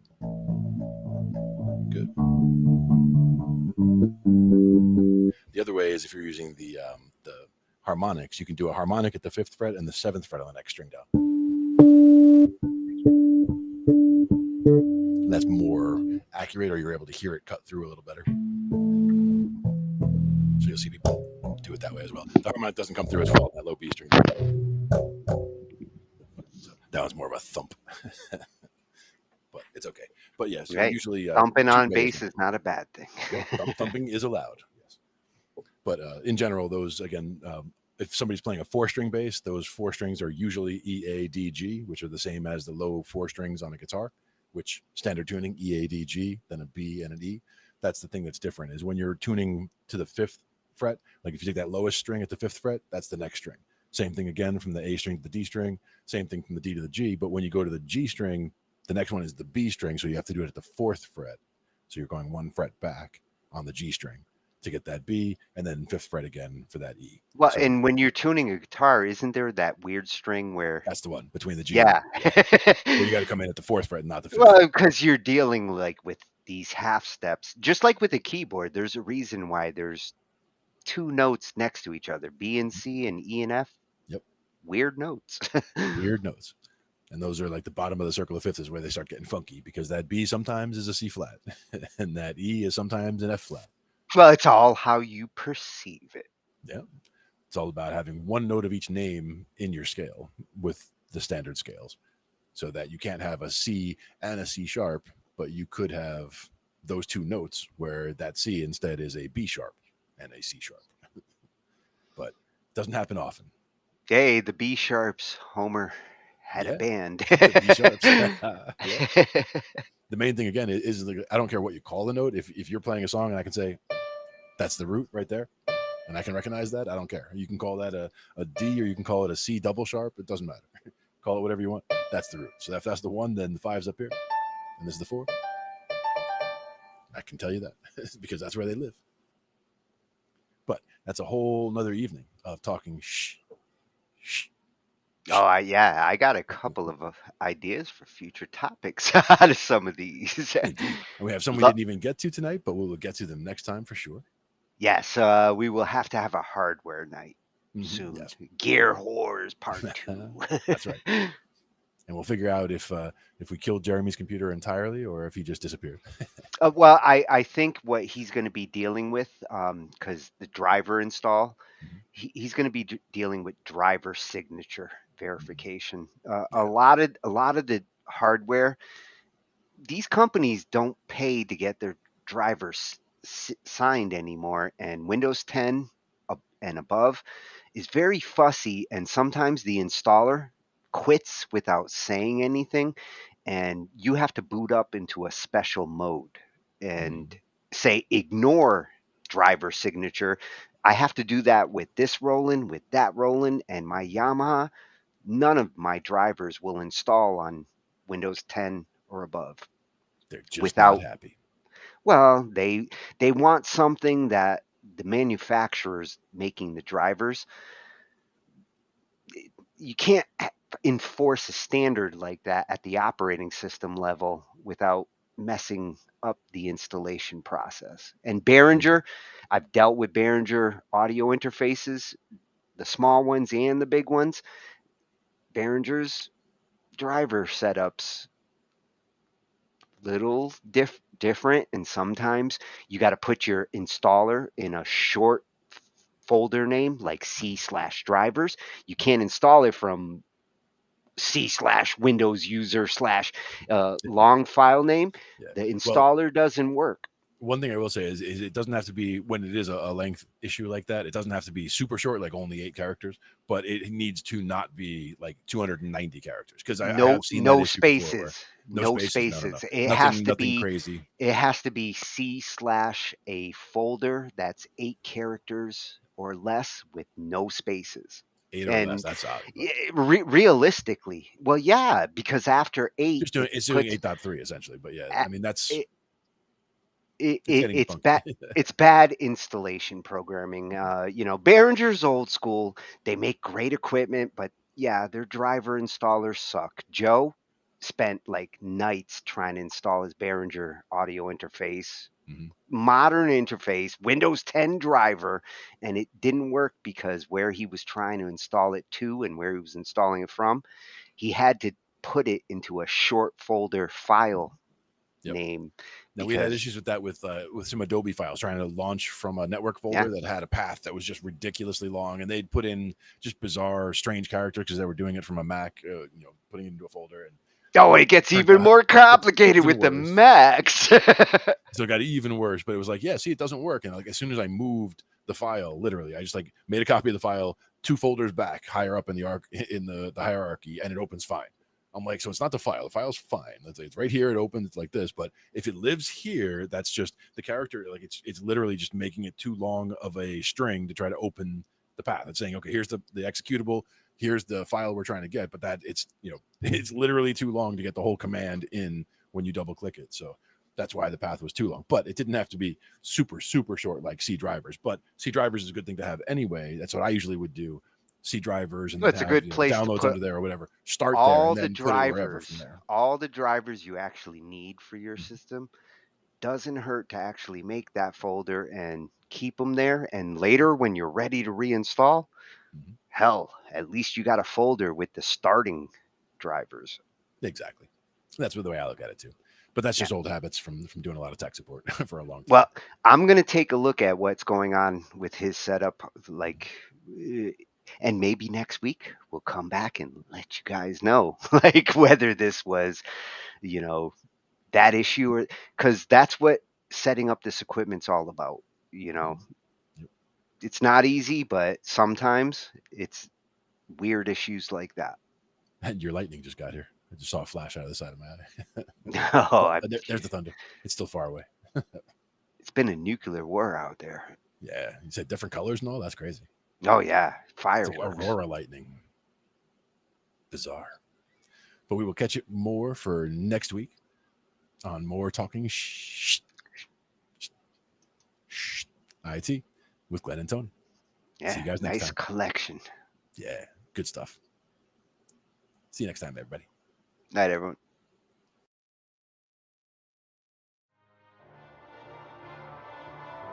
Ambient noise, yeah. So now you're grabbing some BANDLAB clips.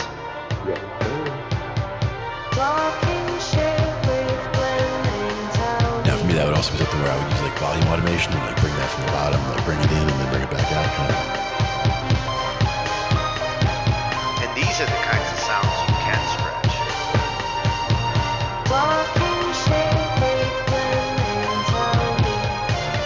With this AI, like scratching it actually can be cool.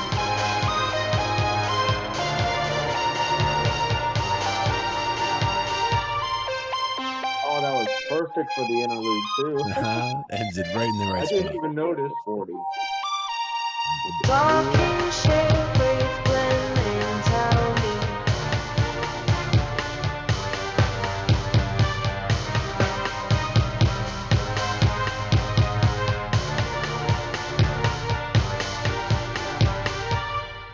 I didn't even realize the texture faded out at the interlude until it happened. I'm like, wait a minute.